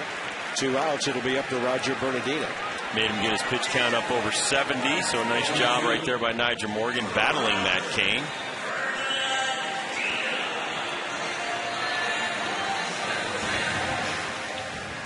Did you ever see the original Predator? No. With Arnold Schwarzenegger, Carl Weathers, No, Jesse Ventura? Haven't seen that. All right, well, you have to see that one before you see, like, the next 3. I've seen the trailers. They scared the bejesus out of me.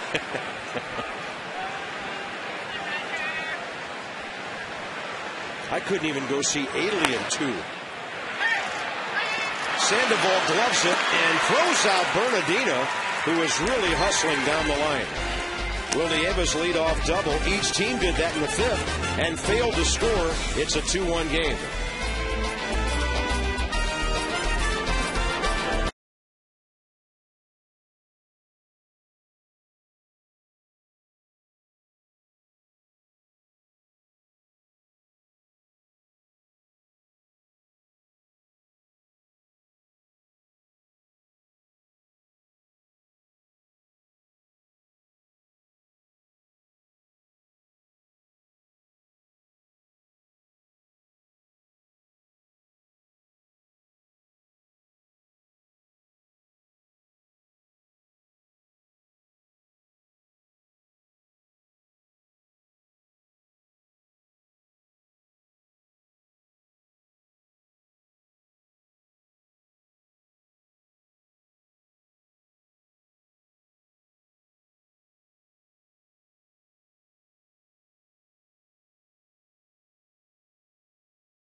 Ice cream stand, of course you do. Go get the Dippin' Dots, kids, because you'll be running around till 2 in the morning.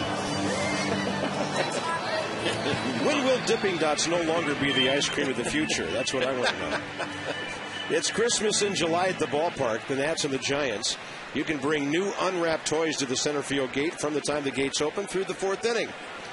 Nats are partnering with the U.S. Marine Corps Reserve Toys for Tots Foundation. First pitch, 6th inning. Willie Harris, and off the bat of Freddie Sanchez. An easy out, and that's sweet at this stage of the game for Steven Strasburg. By the way, those toys will be donated to needy children in our community here in the District of Columbia. Giants box score. They only have 3 hits, one a leadoff homer by Andres Torres in the 1st inning. He's not there because Aaron Rowand had to hit for him after Torres hurt his groin muscle. Buster Posey, a hit cut off by Guzman up the middle. And a clean double to the gap by Ishikawa. And 2 pitches, 2 outs. And a baby. If the Giants are trying to get Steven Strasburg out of this game, not a brilliant approach to hitting here in the 6th inning. I mean, with one routine inning, Rob, Strasburg might be done for the night, but now this changes. 7. Yeah, this changes everything.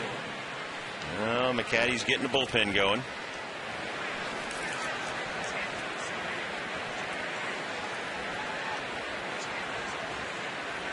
Next up is Pat Burrell.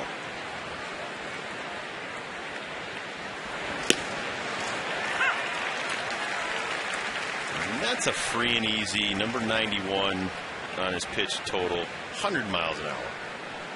He's looking pretty nice right now. A knee buckling inside breaking ball that just missed. That might have even been the straight change. Only 1 ball on the ground. Drew Storen, Stevens' buddy, is throwing.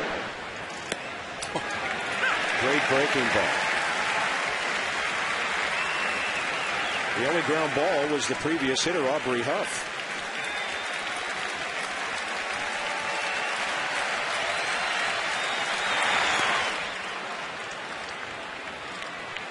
Steven looked back to check his landing area after that breaking ball went awry.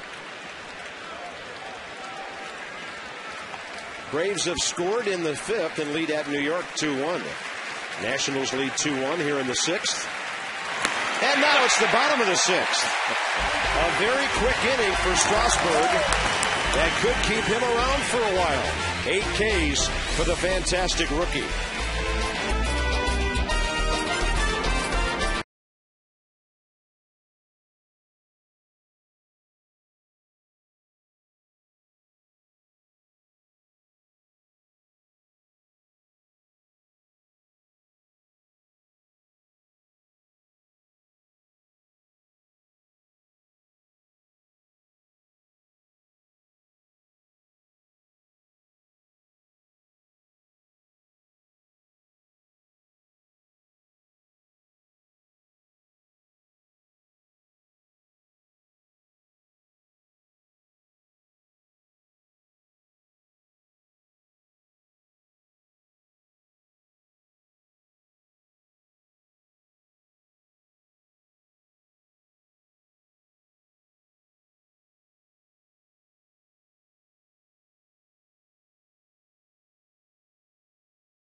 Not a lot of scoring going on. Torres leads off the game with a home run off of Strasburg. That's all the Giants would get. And on this 2-base error by the pitcher, Matt Cain, Bernardina will come in to score the first run, and then the go-ahead run, a mammoth blast at the hands of one big bad Adam Dunn. And so that's where we stand at 2-1 here, going into the bottom of the 6th inning. So, Bob, you're right on time with your predictions. Oh, that was really well thought out when I said that. These two guys pitching, what'd you expect, 8-7? You never know. That's a good slider from Kane to Zimmerman. Ryan 0 for 2 with a fly ball to right, a called 3rd strike. And as Tyler Clippard throws in the bullpen, everybody in this ballpark wondering who's going to pitch the 7th. Strasburg's at 95 pitches. Well, in his last 2 innings, too, you want to talk about efficient. 17 strikes, 5 balls. Wow. Only 22 pitches to get through 7 hitters. Only 1 got a hit.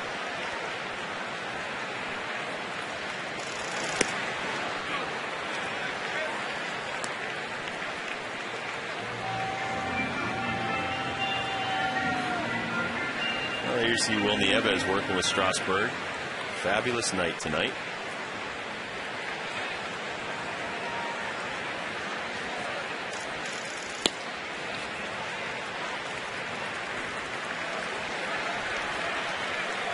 Well, and as hot as the Giants were, Bob, coming in, I'd have to say this is some of Strasburg's best work tonight. All about adjustments. Yep. After that first inning, a lot of bullets hit, and then pretty much nothing. Three guys have reached base so far since that first inning. Zimmerman sitting on a 3-1 pitch, but he got it off the end of his bat, and Pat Burrell will take it for the first out here in the 6th. Here comes Adam Dunn, right in the middle of that box score. Kind of a typical Dunn night. He will strike out, but he will do big-time damage. Adam has fanned 104 times this year, but he's hit 21 homers now and driven in 56. He's on the verge of breaking into the top 10 in the National League in runs batted in. Now Sean Burnett joins Tyler Clippard, and the fact that there are 2 guys throwing may indicate that Strasburg's done. 95 pitches, 61 strikes.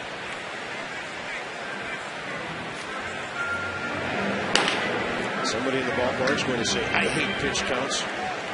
But it's the baseball world in which we live now. I mean, you just have so much invested in Strasburg and his arm, and you just don't want to push him this early. And Jim Riggleman acknowledged today that with Strasburg starting right out of the gate next Friday in Florida, there will come a time, probably in late August or early September, when he will pitch his innings for the season, and that will be it. Adam Dunn with another drive, and this one is off the wall. Caught on a fly by Rowand, and Adam Dunn has a double. Oh, a couple feet higher, he'd have another multi-homer game. What a week for Adam Dunn.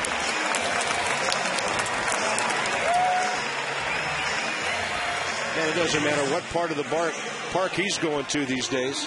Well, I'm sure there's a lot of scouts in the stands watching this swing, and it is on fire right now. H.H. Gregg on the Exmo, and it's hit so hard, really didn't have a chance to get out of here.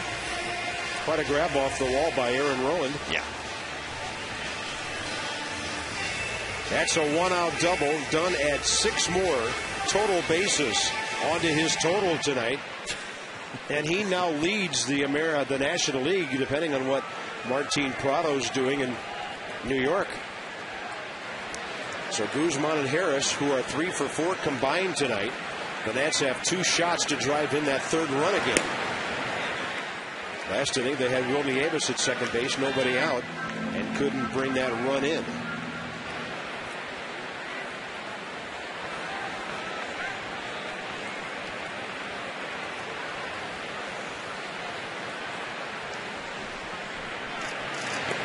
That ball gets away. Dunn going to third. He is safe. Great secondary lead by Adam Dunn on a ball that got away from the catcher toward third base. As Bob, you're talking about, you're coming down the line, and you recognize the ball. Watch Adam Dunn getting off the base, shuffling his feet. Commits to going, and he hustles over to third base and makes it easily.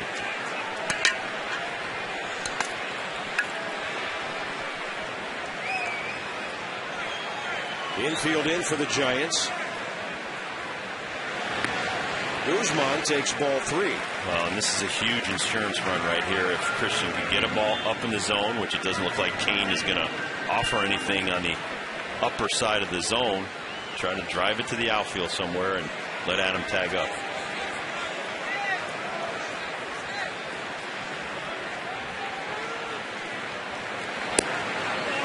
Guzman hard to walk, and he does for the 15th time this year.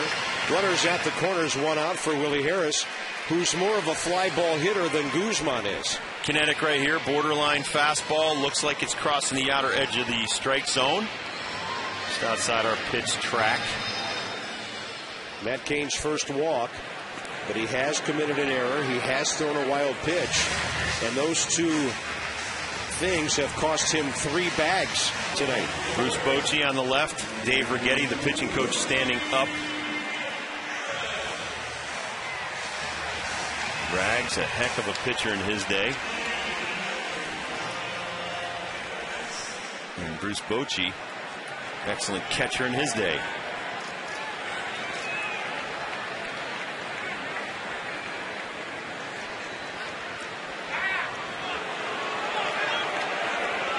Well, the middle infielder's cheating in for a double play, so if Willie Harris hits it on the ground, he's got to hustle his butt down first base so he's not doubled up. Got to get that run in. Willie's hot suddenly, 3 hits in a row. Going back to a pinch hitting appearance last night.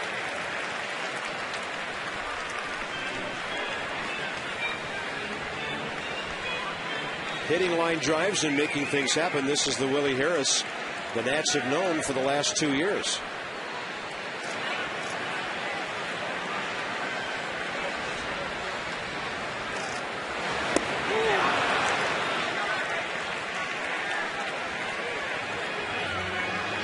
And you see what Matt Cain is doing here, which is veteran-like. Slowing the tempo down and also throwing a lot of off-speed, slow junk here. Not going to give you a 94-mile-an-hour fastball that you can drive out there somewhere. Really late on that swing.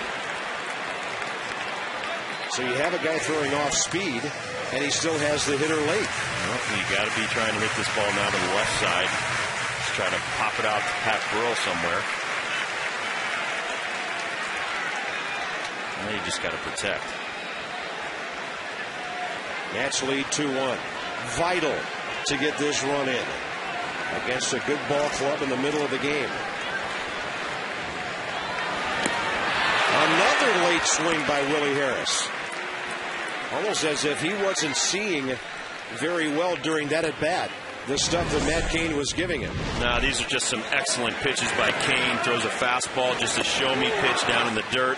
Then it's nothing but breaking stuff. Slider, slider, slider. Last one looked like a changeup. 14 strikeouts between Cain and Strasburg tonight. That was number 6 for Matt. Strauss a little bit better in the first pitch strike category. And it's up to Adam Kennedy now with 2 outs.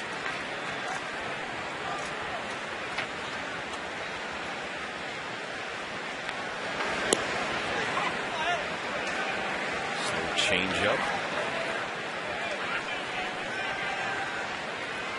I give Posey a lot of credit too. He's a young catcher, and a lot of times young catchers in a pressure situation might ask for more fastballs than this.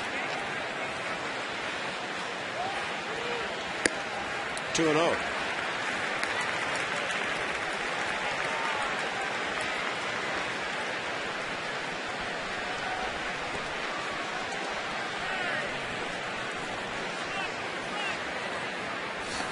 Who's going to be the first team to break through?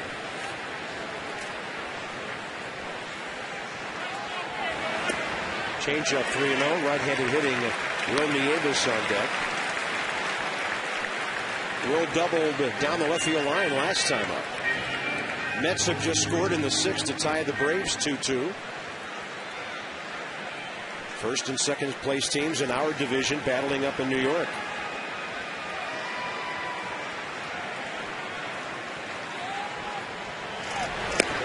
A 4-pitch walk.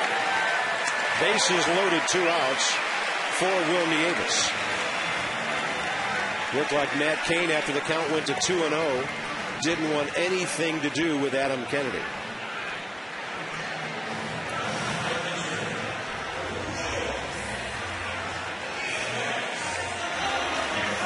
Pitch count for Cain at 92. He started this inning with 72. Through 3, he'd only thrown 32.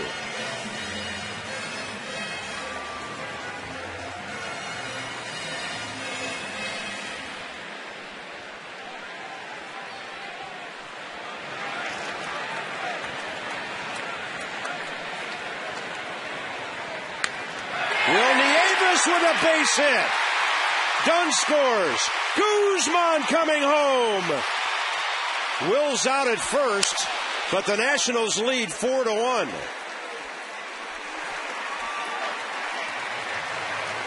Will Nieves maybe got a little too excited, but that's a big hit, and the Nats lead by 3.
Two-run hit. Really don't want to see a guy get picked off first base after this happens, but a big hit nonetheless. Now Aubrey Huff comes up firing, throws it in, and Freddie Sanchez behind the play here catches Will Nieves off the bag too far, and Will gets the single. Christian hustling in, but Freddie Sanchez and Aubrey Huff and everybody working in unison. He's watching the play. You better get back. Oops. But Rob, you touched on something. Christian Guzman hustling. Yes. We have seen runs disallowed because a guy didn't come home hard on a play like that, and Guzman did cross the plate before that tag was made. Oh, yeah. Just a great job. Great job by Will Nieves. 2-out hit. Strasburg obviously done. Here's Sean Burnett. He'll face Posey, Sandoval, and Ishikawa for the Giants, who now find themselves down by 3.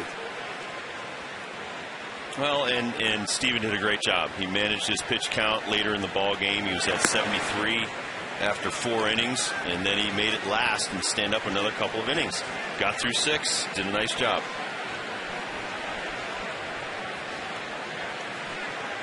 I love that about him. He always hangs around to watch the end of the game, too. Sean Burnett gets the comebacker. Now that could be the key out of the inning, because he faces a switch hitter and then a lefty. Home Depot doing more on defense. Our best defense for a good offense, Steven Strasburg. And after the first inning, he was nothing but lights out. A lot of strikeouts, a lot of swings and misses on the breaking stuff. Made quick adjustments, made quick work of the Giants lineup. Only allowed 1 run, and that was the first hitter of the game, a leadoff home run. So Strasburg on top of his game. Just too many pitches too early in the ball game, and can't risk that arm. Yeah, the 29-pitch fourth inning was long. But then he only threw 22 pitches his last 2 innings.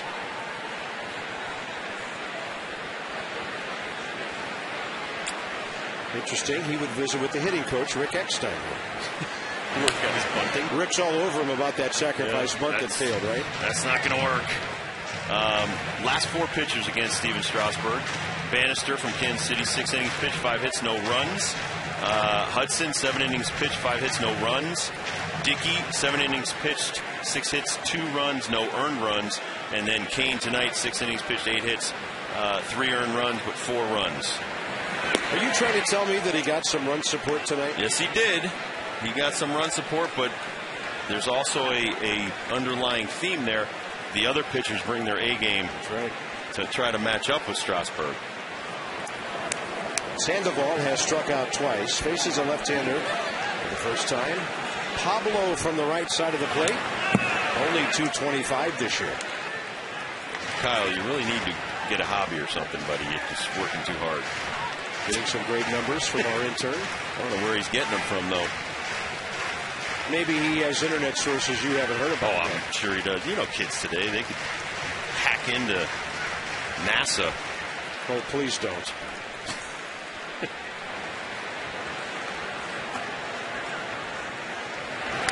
Swing and a foul tip and a strikeout. 2 outs.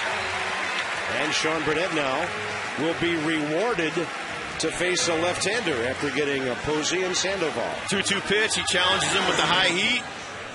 And the Kung Fu Panda goes down swinging.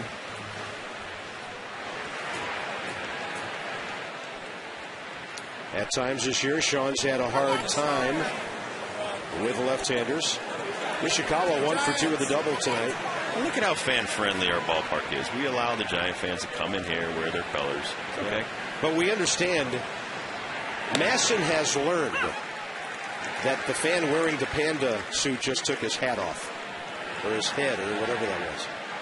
It's the Kung Fu Panda hat. Well, when you're over, he's getting ready to put on the golden sombrero evidence. That ball well hit. Ishikawa 2 for 3 tonight. And Sean Burnett, as we mentioned, at times this year, more trouble with lefties than the right-handers, and right-hander Edgar Renteria coming in here at Nationals Park. Giants and the Nats. It's the top of the 7th. 4-1 Washington. Bob Carpenter, Rob Dibble, Debbie Taylor. Masson HD for a Friday night. East versus West. Nationals trying to even the season series between the two ball clubs and exact a little bit of revenge on the Giants, who have just punished the Nationals over the last 2.5 years. Since the beginning of the 08 season, San Francisco 13-3 against Washington. Now Will Nieves is killing time here, and Jim Riggleman has a double switch. Kennedy's leaving, Gonzalez is coming on, and he's going to go with Tyler Clippard, who's been warmed up for quite a while. Is that Clippard or Storen? Oh, it's going to be Storen now. Well, that'll probably indicate, Rob, because of the double switch, that Storen will hopefully get an out here and pitch the 8th.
thoughts. We'll tell you about Drew Storen in a moment. This copyrighted telecast presented by authority of the Washington Nationals and may not be reproduced or retransmitted in any form, and the accounts and descriptions of this game may not be disseminated without the express written consent of the Washington Nationals. Alberto Gonzalez will bat ninth on the double switch and play second base. So he'll lead off the bottom of the inning as Drew Storen tries to get the last out here in the seventh against Edgar Renteria. And if the inning continues, the Giants will hit for Matt Cain. You saw earlier Guillermo Mota throwing, and Renteria steps in. There's Shearholtz, their only left-hander off the bench. And a good one. Renteria has struck out and flied out.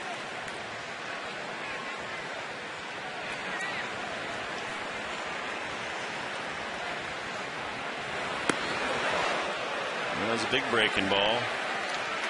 Don't get nervous.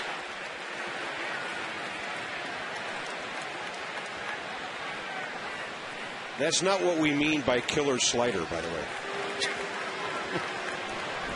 That's more of the low and away variety. But Drew has had a couple of outings lately where he's had a hard time getting over the top of his pitches.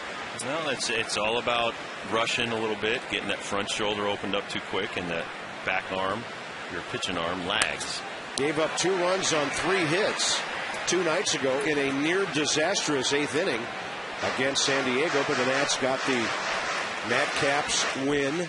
Actually, the Matt Capps save in that 7-6 win over the Padres.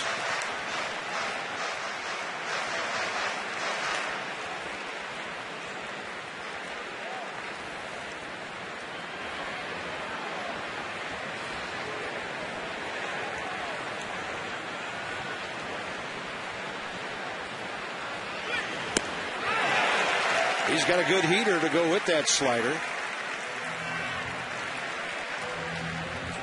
Bob, here it is from above. Now watch the front shoulder on this fastball. It's going to stay straight right at the catcher. Boom. Strike. When that front shoulder goes towards first base too quickly, your arm doesn't have time to catch up. 1 ball and 2 strikes.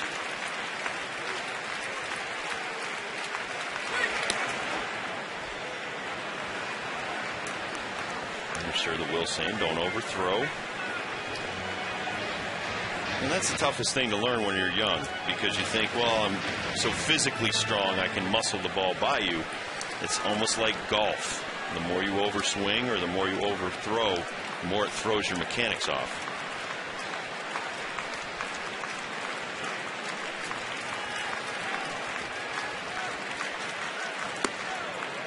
But I heard you have such a great swing, you don't have to worry about that. No, right? I wish what you just said, somebody would have told me that 20 years ago, would have saved me a lot of aggravation. And a lot of balls. That's why I don't golf anymore. I'm tired of buying 24 balls for 9 holes. Well, you know, they're not lost, Rob. They're just missing. Now the runner, Ishikawa, will be moving on this 3-2 pitch.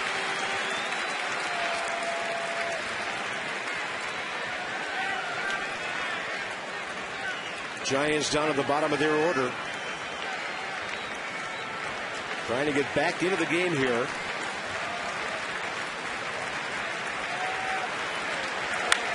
Renteria will line it to center. It's hanging up for Nigel Morgan.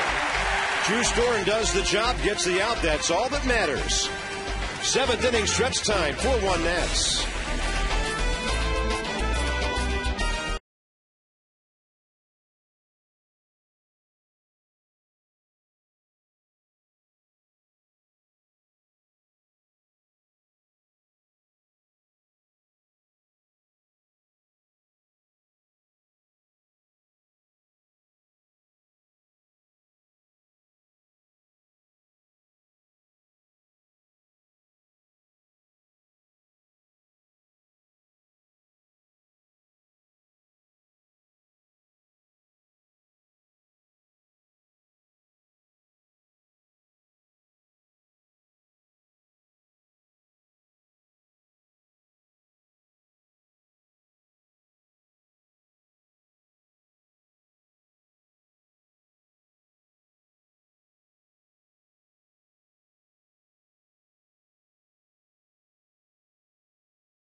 dealers.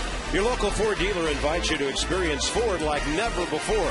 Ford, drive one. And by H.H. Gregg. We make buying TVs and appliances simple. H.H. Gregg. Price and advice guaranteed. 4-1 Nationals.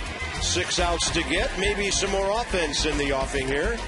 Gonzalez, Morgan, and Bernardina. Tomorrow night, Jonathan Sanchez, who threw a no-hitter for the Giants last year, will take to the mound with his 7-6 record and a 3.15 ERA. He beat the Brewers with 6 solid innings 5 days ago. And then for the Nats, Craig Stammen coming off a rough outing. 1-1 since his recall. He was brilliant in Atlanta, not so great here at home. We'll start you off 6:30 Nats Extra. Johnny and Phil from the ballpark at 6:30 tomorrow night. Alberto Gonzalez and foul ball, just couldn't sneak one by the bag. Alberto Gonzalez at 288.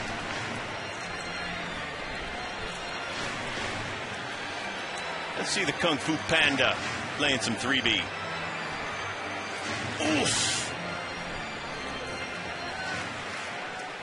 Good job of rolling away from that bag. Those things are not soft.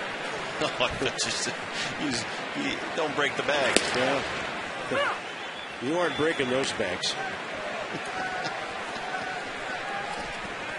Those aren't the old stuffy ones we played with when we were kids that you had to strap around the spike in the ground.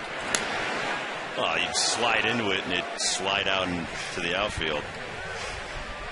Not very safe. Matt Cain out there for a 7th inning of work. He'll go over 100 pitches here before they hit for him in the 8th. Gonzalez, that's a fair ball. Down into the corner. Alberto digging for a couple. The ball gets away from Pat Burrell. Atta baby.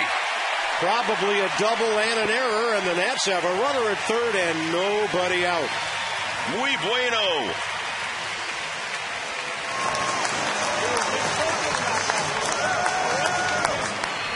They're going to give him a triple. Maybe that ball took a funny hop on Burrell down in the corner. Well, we'll get another look at it right here. It's a big breaking ball. Alberto stays all over it. And it gets over the bag. Sandoval can't get to it. Goes down, goes by Burrell. Now watch it. Look for it. And there it is. It spits out. Pat the bat picks it up. Great hustle right here. And as Bobby would say, keep running until Pat Listash stops you. Alberto Gonzalez with his 4th major league triple. Congratulations. This runner has to score. Now the Giants have the infield in. Nyjer Morgan 0 for 3. And 2 for his last 17.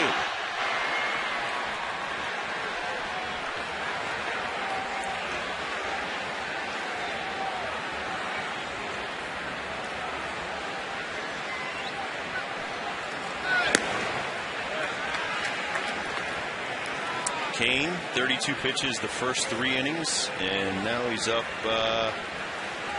58 pitches, 4 through 6, and into the 7th.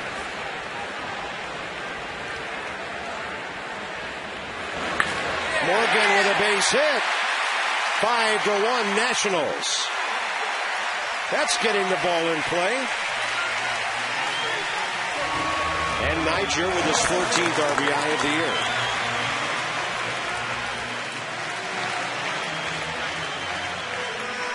Giants still don't have the bullpen going. Cain fires another fastball in there. That's about the 4th one this at bat. And it goes right back through the box.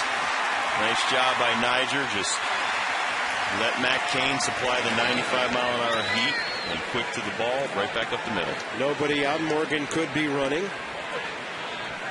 A manager who likes to go for the jugular when he gets the lead. Pitch out. Morgan holding, ball 1.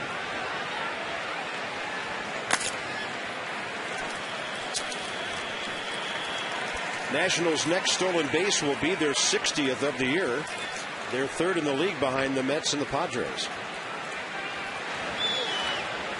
He's holding again, ball 2. How many did the Nationals steal last year? I can tell you in a moment. Right now they're about at 60, and last year the Nationals stole only 73 bases. So they'll go way beyond that.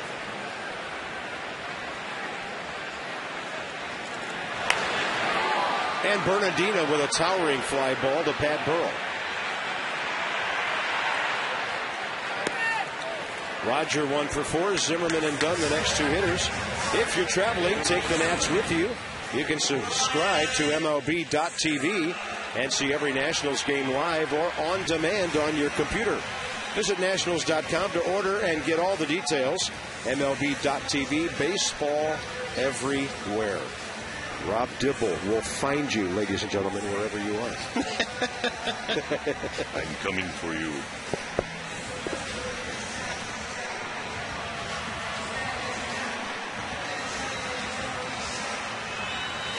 Was that from a movie, or was that just spontaneous? That was just spontaneous. Okay. Somebody in a movie had to say that. I have a lot of DVDs. I'm going to bring them back from California after the break. Oh, boy. Get you caught up. Okay. It's okay. I got plenty of them.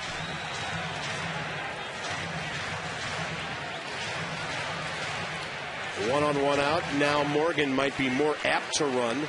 Although, if you're trying to punch out a team in the 7th inning, you'd love to see Zimmerman and Dunn both bat here. Although running could keep you out of the double play. But when these guys bat, he's in scoring position on first base. Holding, and Zimmerman pops it up. Pablo Sandoval for the second out.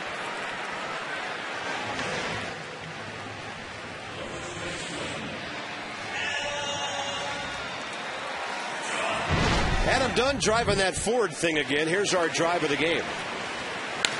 Fastball supposed to be a little bit more away. It's on the inner half. Dunn goes down and gets it, and that ball's crushed. Matt Cain, lefties hitting .216 off of him coming into tonight. I think he had a full tank for that Ford drive of the game. 2 for 3 tonight. Homer double. Niger running. Safe. Giants thought they had him. Edgar Renteria can't believe the call from Jim Wolf. Niger Morgan has his 20th, and the Nationals have their 60th. Matt Cain is now throwing more than 105 pitches in 13 of his last 14 starts. Adam Dunn lets the pitch pass. Yeah, he was safe. Niger Morgan steals second base. Does that take the bat out of Adam Dunn's hands? We'll see how Cain attacks him. I think Cain will challenge him. I told you Matt brings his A game. He likes to play the game. In a close ball game, though, Bruce Bochy might consider this much differently. Yes, absolutely.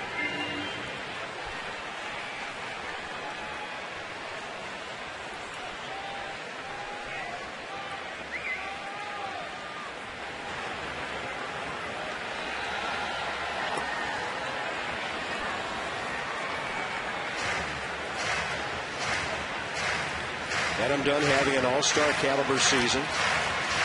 21 homers, 56 RBIs. His next extra base hit will be his 50th. A personal record. He's never had more than 44 at the All-Star break.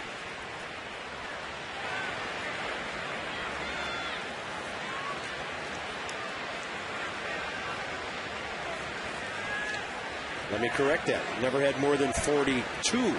So going well beyond that. And a chance for a big damage weekend here. There goes another one. Good night. How much fun is this guy having?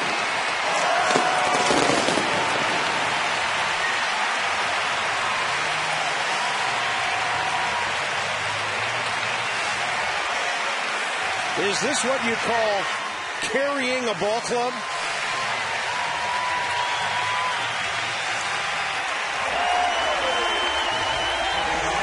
Whether it's Ryan Zimmerman or Adam Dunn, when they get hot, not too many better in the business, and this ball's away. Adam Dunn says, I got that one. And the big hammer from Texas. Yeah. I mean, he is hitting them to every part of this ballpark. He's just laying down some smack'em yak'em right now.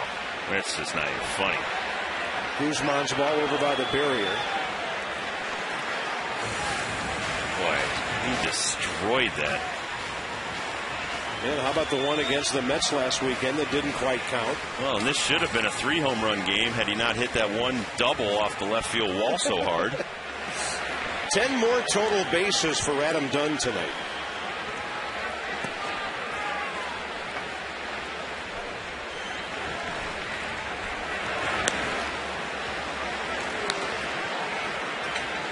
There's the ball hitting off the wall, just misses being a home run by inches. How about that? He almost had a pair of 3-homer games in the same week. He now ties Joey Votto for the league lead with 22 home runs. 27th multi-homer game in his career.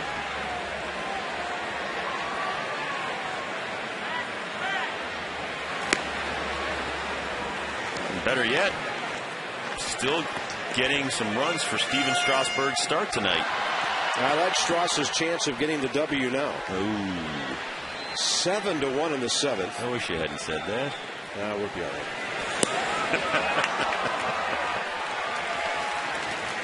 Christian Guzman walks for the second time tonight. That's Matt Cain's third walk. Now it's updated. Wow. American League leader is Jose Bautista of Toronto with 23. Josh Hamilton of Texas has 22. And Bruce Bochy has no choice. He's got to get Matt Cain out of there before he really takes a beating here tonight. So Cain will go 6 2/3. Adam Dunn and some of his teammates hitting the ball beautifully tonight.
Two homers and a double for Adam tonight. And the Nats lead 7-1. It's still the 7th inning. The Stars of tomorrow down at Potomac are home for 3 weekend series this month. Head on down 95 and watch the Nats of the future. The Potomac Nationals, 703-590-2311. Join the party in July with great ticket plans still available. Guillermo Mota. At one time earlier this decade, outstanding setup man for Eric Gagne in L.A. He's originally a Montreal Expo. Started his big league career in Canada back in '99. He was back with the Dodgers for 61 games last year.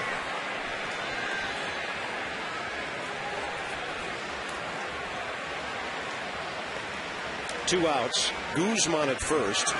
Willie Harris the hitter. Willie 2 for 3 tonight.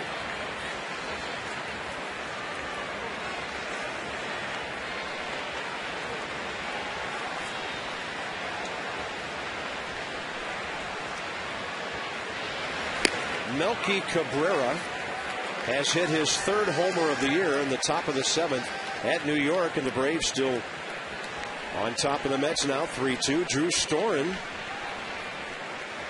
who is batting next, about to remain in the game, and Willie Harris has a 3-for-4 night. This ball could chase Guzman home. Pat Listas sends him, and the Nationals lead 8-1. And that'll close the book on Matt Cain.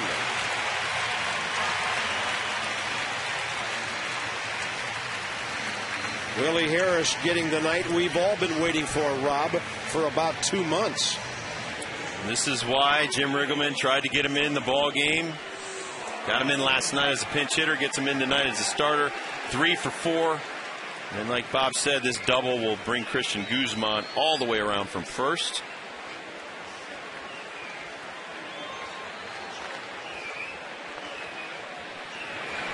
And here's Drew Storen, who does have a major league hit. In fact, it's his only at bat.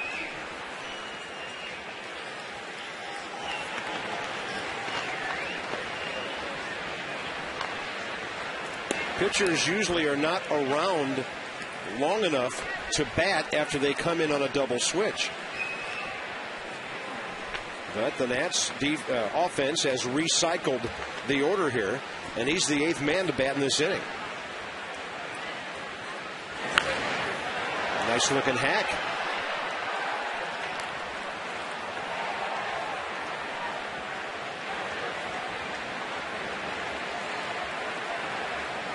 It was against the Orioles in the 6th inning on Sunday, May 23rd, when Drew dumped one into left field for his first big league hit.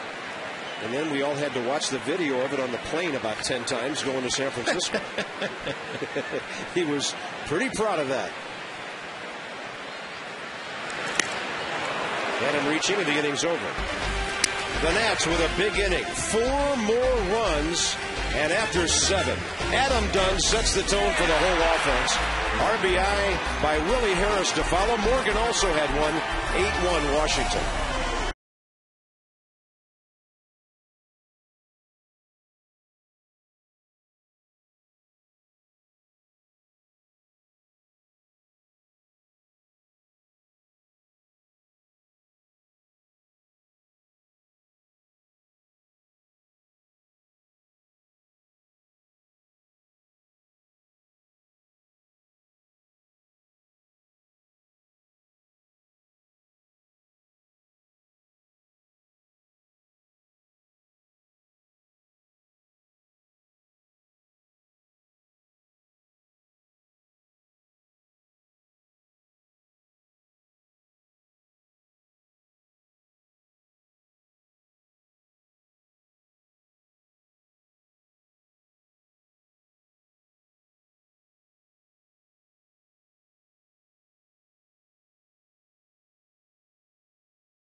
Bases, and he's still playing first base in an 8-1 ball game, top of the 8th, with the Giants coming up.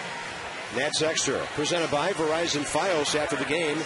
Live sound from downstairs with Steven Strasburg, a reaction from the clubhouse, and a look ahead to Craig Stammen and Jonathan Sanchez, which will be a challenging pitching matchup for the Nationals tomorrow.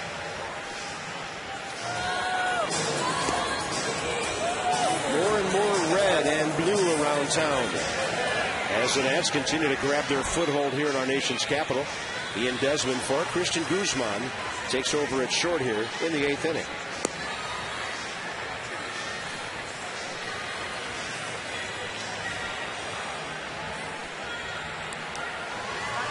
That is Denny Bautista for the Giants. They will hit for Matt Cain here. Now, when they were planning on doing that last inning, it was 4-1 with Nate Scherholtz.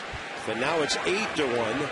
And Scherholtz, who's been one of their best off the bench this year, 6 for 13. A homer and 2 RBIs as the pinch batter will be the hitter against Drew Storen.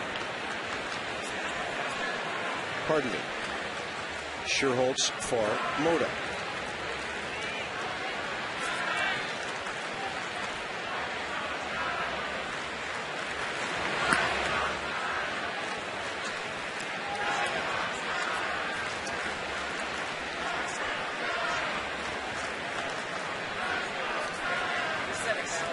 Nate Scherholtz, 26 years of age, a second rounder by the Giants 7 years ago. Then a .284 career hitter in his first 3 years with the Giants.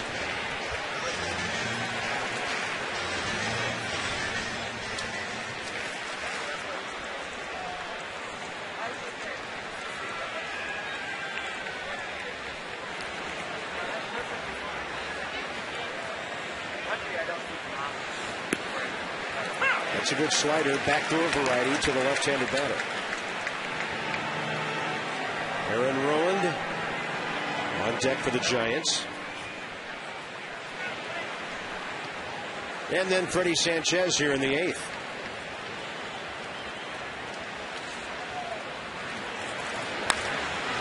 Well struck out to center, but Niger Morgan is there.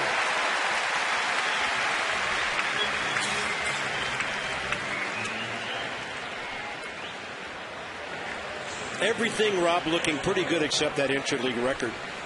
Yeah, if we could erase that versus the American League, I think we'd be right in the thick of things.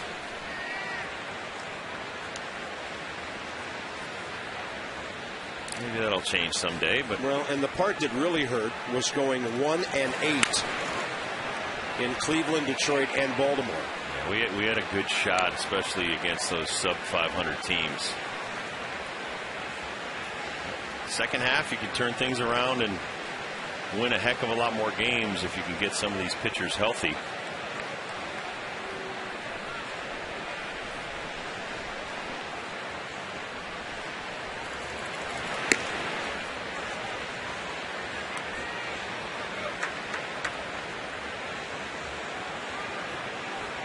Aaron Rowand replaced Andres Torres, who hurt his groin after 2 at-bats. Pretty good breaking ball by Storen. And the count's 1-2 to Rowand, who flied out to Bernardina his first time up in the 5th inning.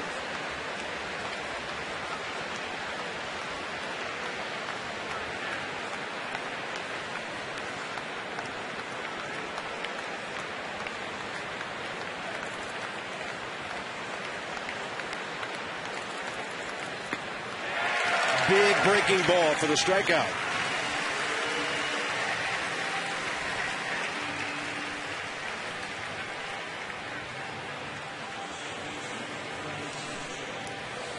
Drew Storen getting the slider going. Aaron Rowand not liking missing that ball by a couple of feet.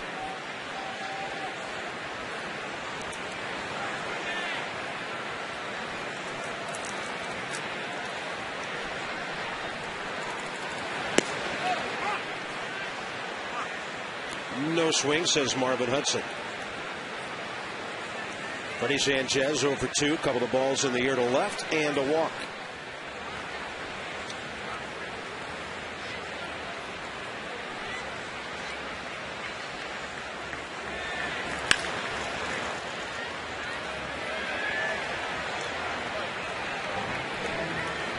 Stephen Strasburg threw 1 ground ball out. Sean Burnett threw 1. Drew Storen none. 2 balls on the ground tonight by the Giants. A lot of line drives at people, but all the Nats pitchers have pitched to contact. Just 1 walk in the ball game. That's a beauty. Well, and I think that we knew the Giants were seeing the ball very well from what they did to the Milwaukee Brewers. And so a lot of hard fastballs, low to upper 90s, and they were all over them. Big, slow breaking ball. Nice pitch by Drew Storn. And a 1-2 coming. This ball hit on a hop. Alberto Gonzalez finishes off the top of the 8th. That's why you put those guys in for defense. It's all Nats right now. It's a pretty good feeling. A 7-run lead for Washington in the 8th.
Steven Strasburg, and a huge night for Adam Dunn.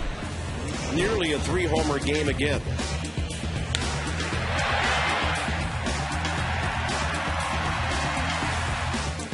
That one went way out of here. This one nearly makes it. Check him out, blowing the bubble, coming around first. Gets into second, and then, okay, just for giggles, let me go deep another time. So when he gets full extension and he's seeing the ball like a beach ball, look out. 29-year-old Denny Bautista. Giants signed him as a minor league free agent.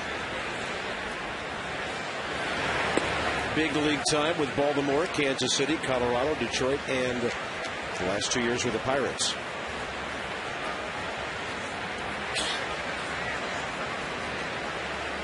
Well, he gave us a good night, 2 for 3, couple of RBIs. First multi-hit game Will's had in quite a while. Had Burrell in a hurry, and he's got it for the first out here in the 8th. Next up, Alberto Gonzalez, who led off the 7th with a triple. All right, Bob. Kyle's been working overtime. Of our 19 opponents so far this year, the Nationals have a 500 record or better against 9 of those teams. So Atlanta, Chicago, Florida, Kansas City, the Dodgers, Milwaukee, Mets, Pittsburgh, and San Diego were either 500 or better. Didn't get off to a great start against the Phillies. We'll get them again, though. Mets 7-5. Yeah. And the Braves at New York lead 4-2 in the 7th inning. This ball playable, foul ground right side. Travis Ishikawa for the second out. Ask about the Nats at MASNsports.com. Can we explain the double switch? From Kevin in Alexandria. Well, it's when you want to bring a pitcher in for more, say the pitcher's due up third, we'll say. So he's due up next inning. You want to bring Steven Strasburg out of the game without the reliever having to be hit for. You want him to pitch more than 1 inning. So you will double switch with the last guy to hit, say, I don't know, Willie Harris made the last out of the last inning. So you would switch a right fielder for a right fielder you would put the pitcher in Willie Harris's slot in the 6 hole. And so you would put the new fielder in the 9 hole, so he would hit third. Right. And then it would come all the way around to the Harris spot, or now the pitcher spot, before you'd have to pinch hit for the pitcher. And yeah, that's why it was unusual that Drew Storn, who came in as the pitcher on the double switch, did end up hitting because the Nationals nearly batted around in the 7th inning. Now in this case tonight, and there's a ringing hit up the middle by Nigel Morgan, who's 2 for 5. The Nats removed the man who had made the last out in the 7th, Adam Kennedy, put Drew Storn in his spot, and then put Alberto Gonzalez into the 9 hole. The first manager I really saw who did that quite a bit was Whitey Herzog back in the 80s. And, you know, Rob, one of the things that spawned the double switch was starting pitchers not pitching as deep in the ball games as they had before. Completing the game. I mean, you would have never double switched for Bob Gibson or Drysdale or any of those guys because they were still in the ball game in the 7th, 8th, 9th innings.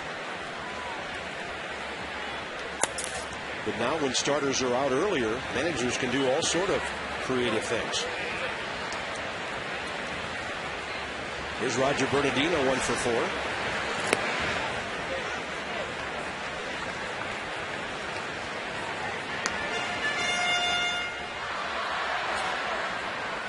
I saw Whitey Herzog one night come in and make a double switch, and he took his pitcher, Ken Daly, and put him in right field for one batter, and then brought him back into pitch because there was 2 lefties around a right-handed batter.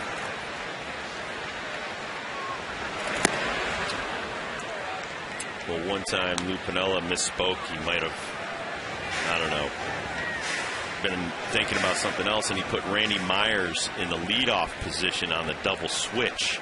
So, of course, Randy Myers, being Randy, he's like, no, Skip just did that because I'm such a good hitter. And so that's what he actually thought. But how long was that at bat?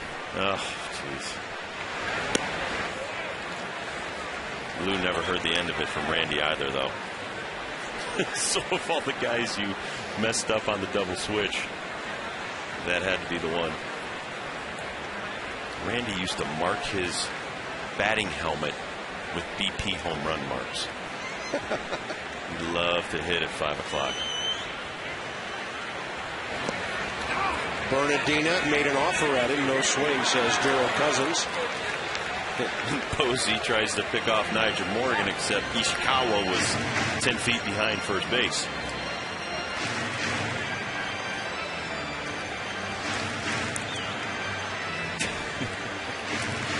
Kid's got a good arm.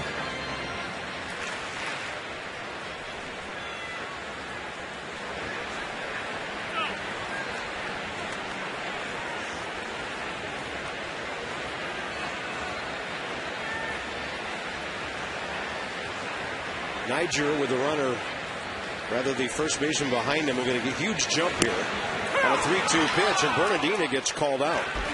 Into the 9th inning, Nationals 8, Giants 1. 3 outs to close out a good Friday night.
get a leg up on the Giants in this weekend series prior to the All-Star break.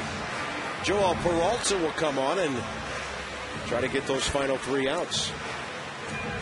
8th appearance already, good ERA. Hittable at times, but 8 strikeouts over 1 walk. Good numbers.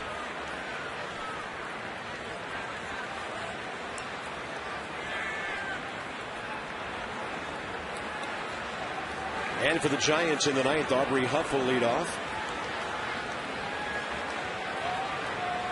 Strasburg had him 0 for 3, and that's a breaking ball for a strike.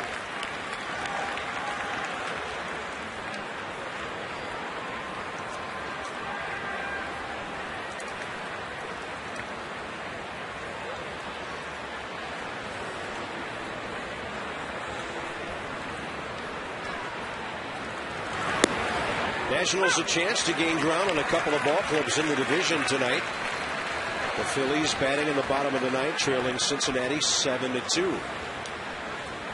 Braves 4, Mets 2, top of the 8th at New York.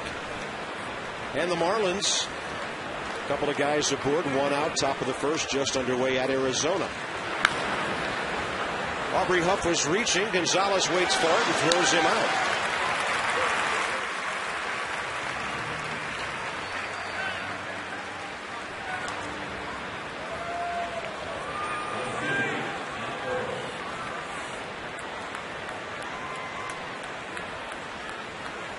Alberto Gonzalez doing a little landscaping right there. Watch him fall down. Oops, what happened there? Gets back up, recovers, makes a nice play on Aubrey Huff. So the groundskeepers are going to have to check out that little divot that he just left out there by second base. Hadburl is 0 for 3. And he'll pop it up on the first pitch. Desmond is out. Morgan is in. 2 outs.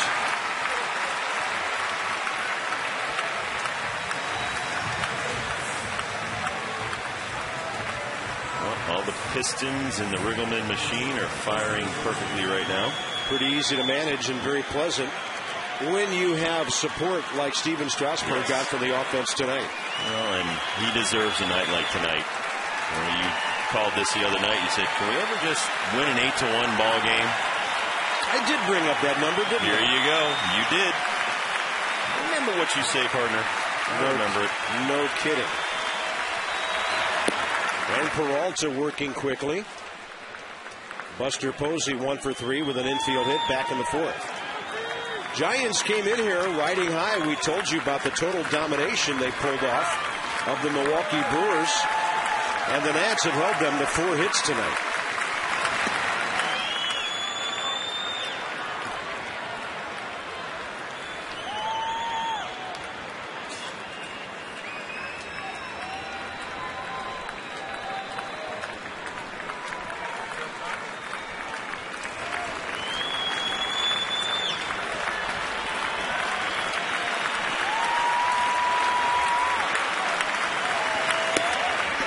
That's a quality strike right on the corner.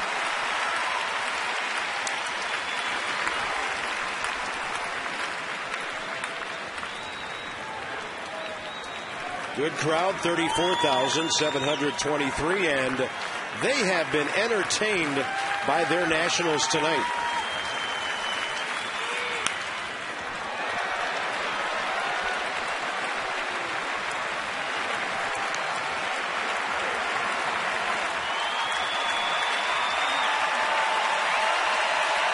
Now all they want is the last out, and they can enjoy some fireworks.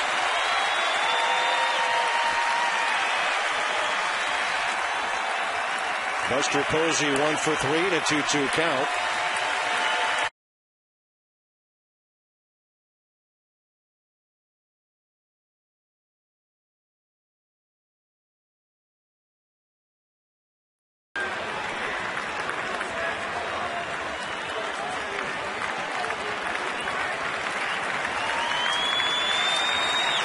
Nationals trying to pick up their 5th win on this homestand.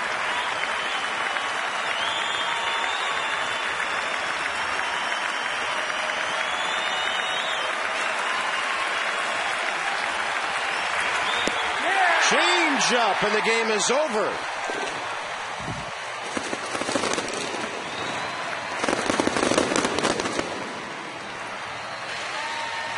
Nice to get what they call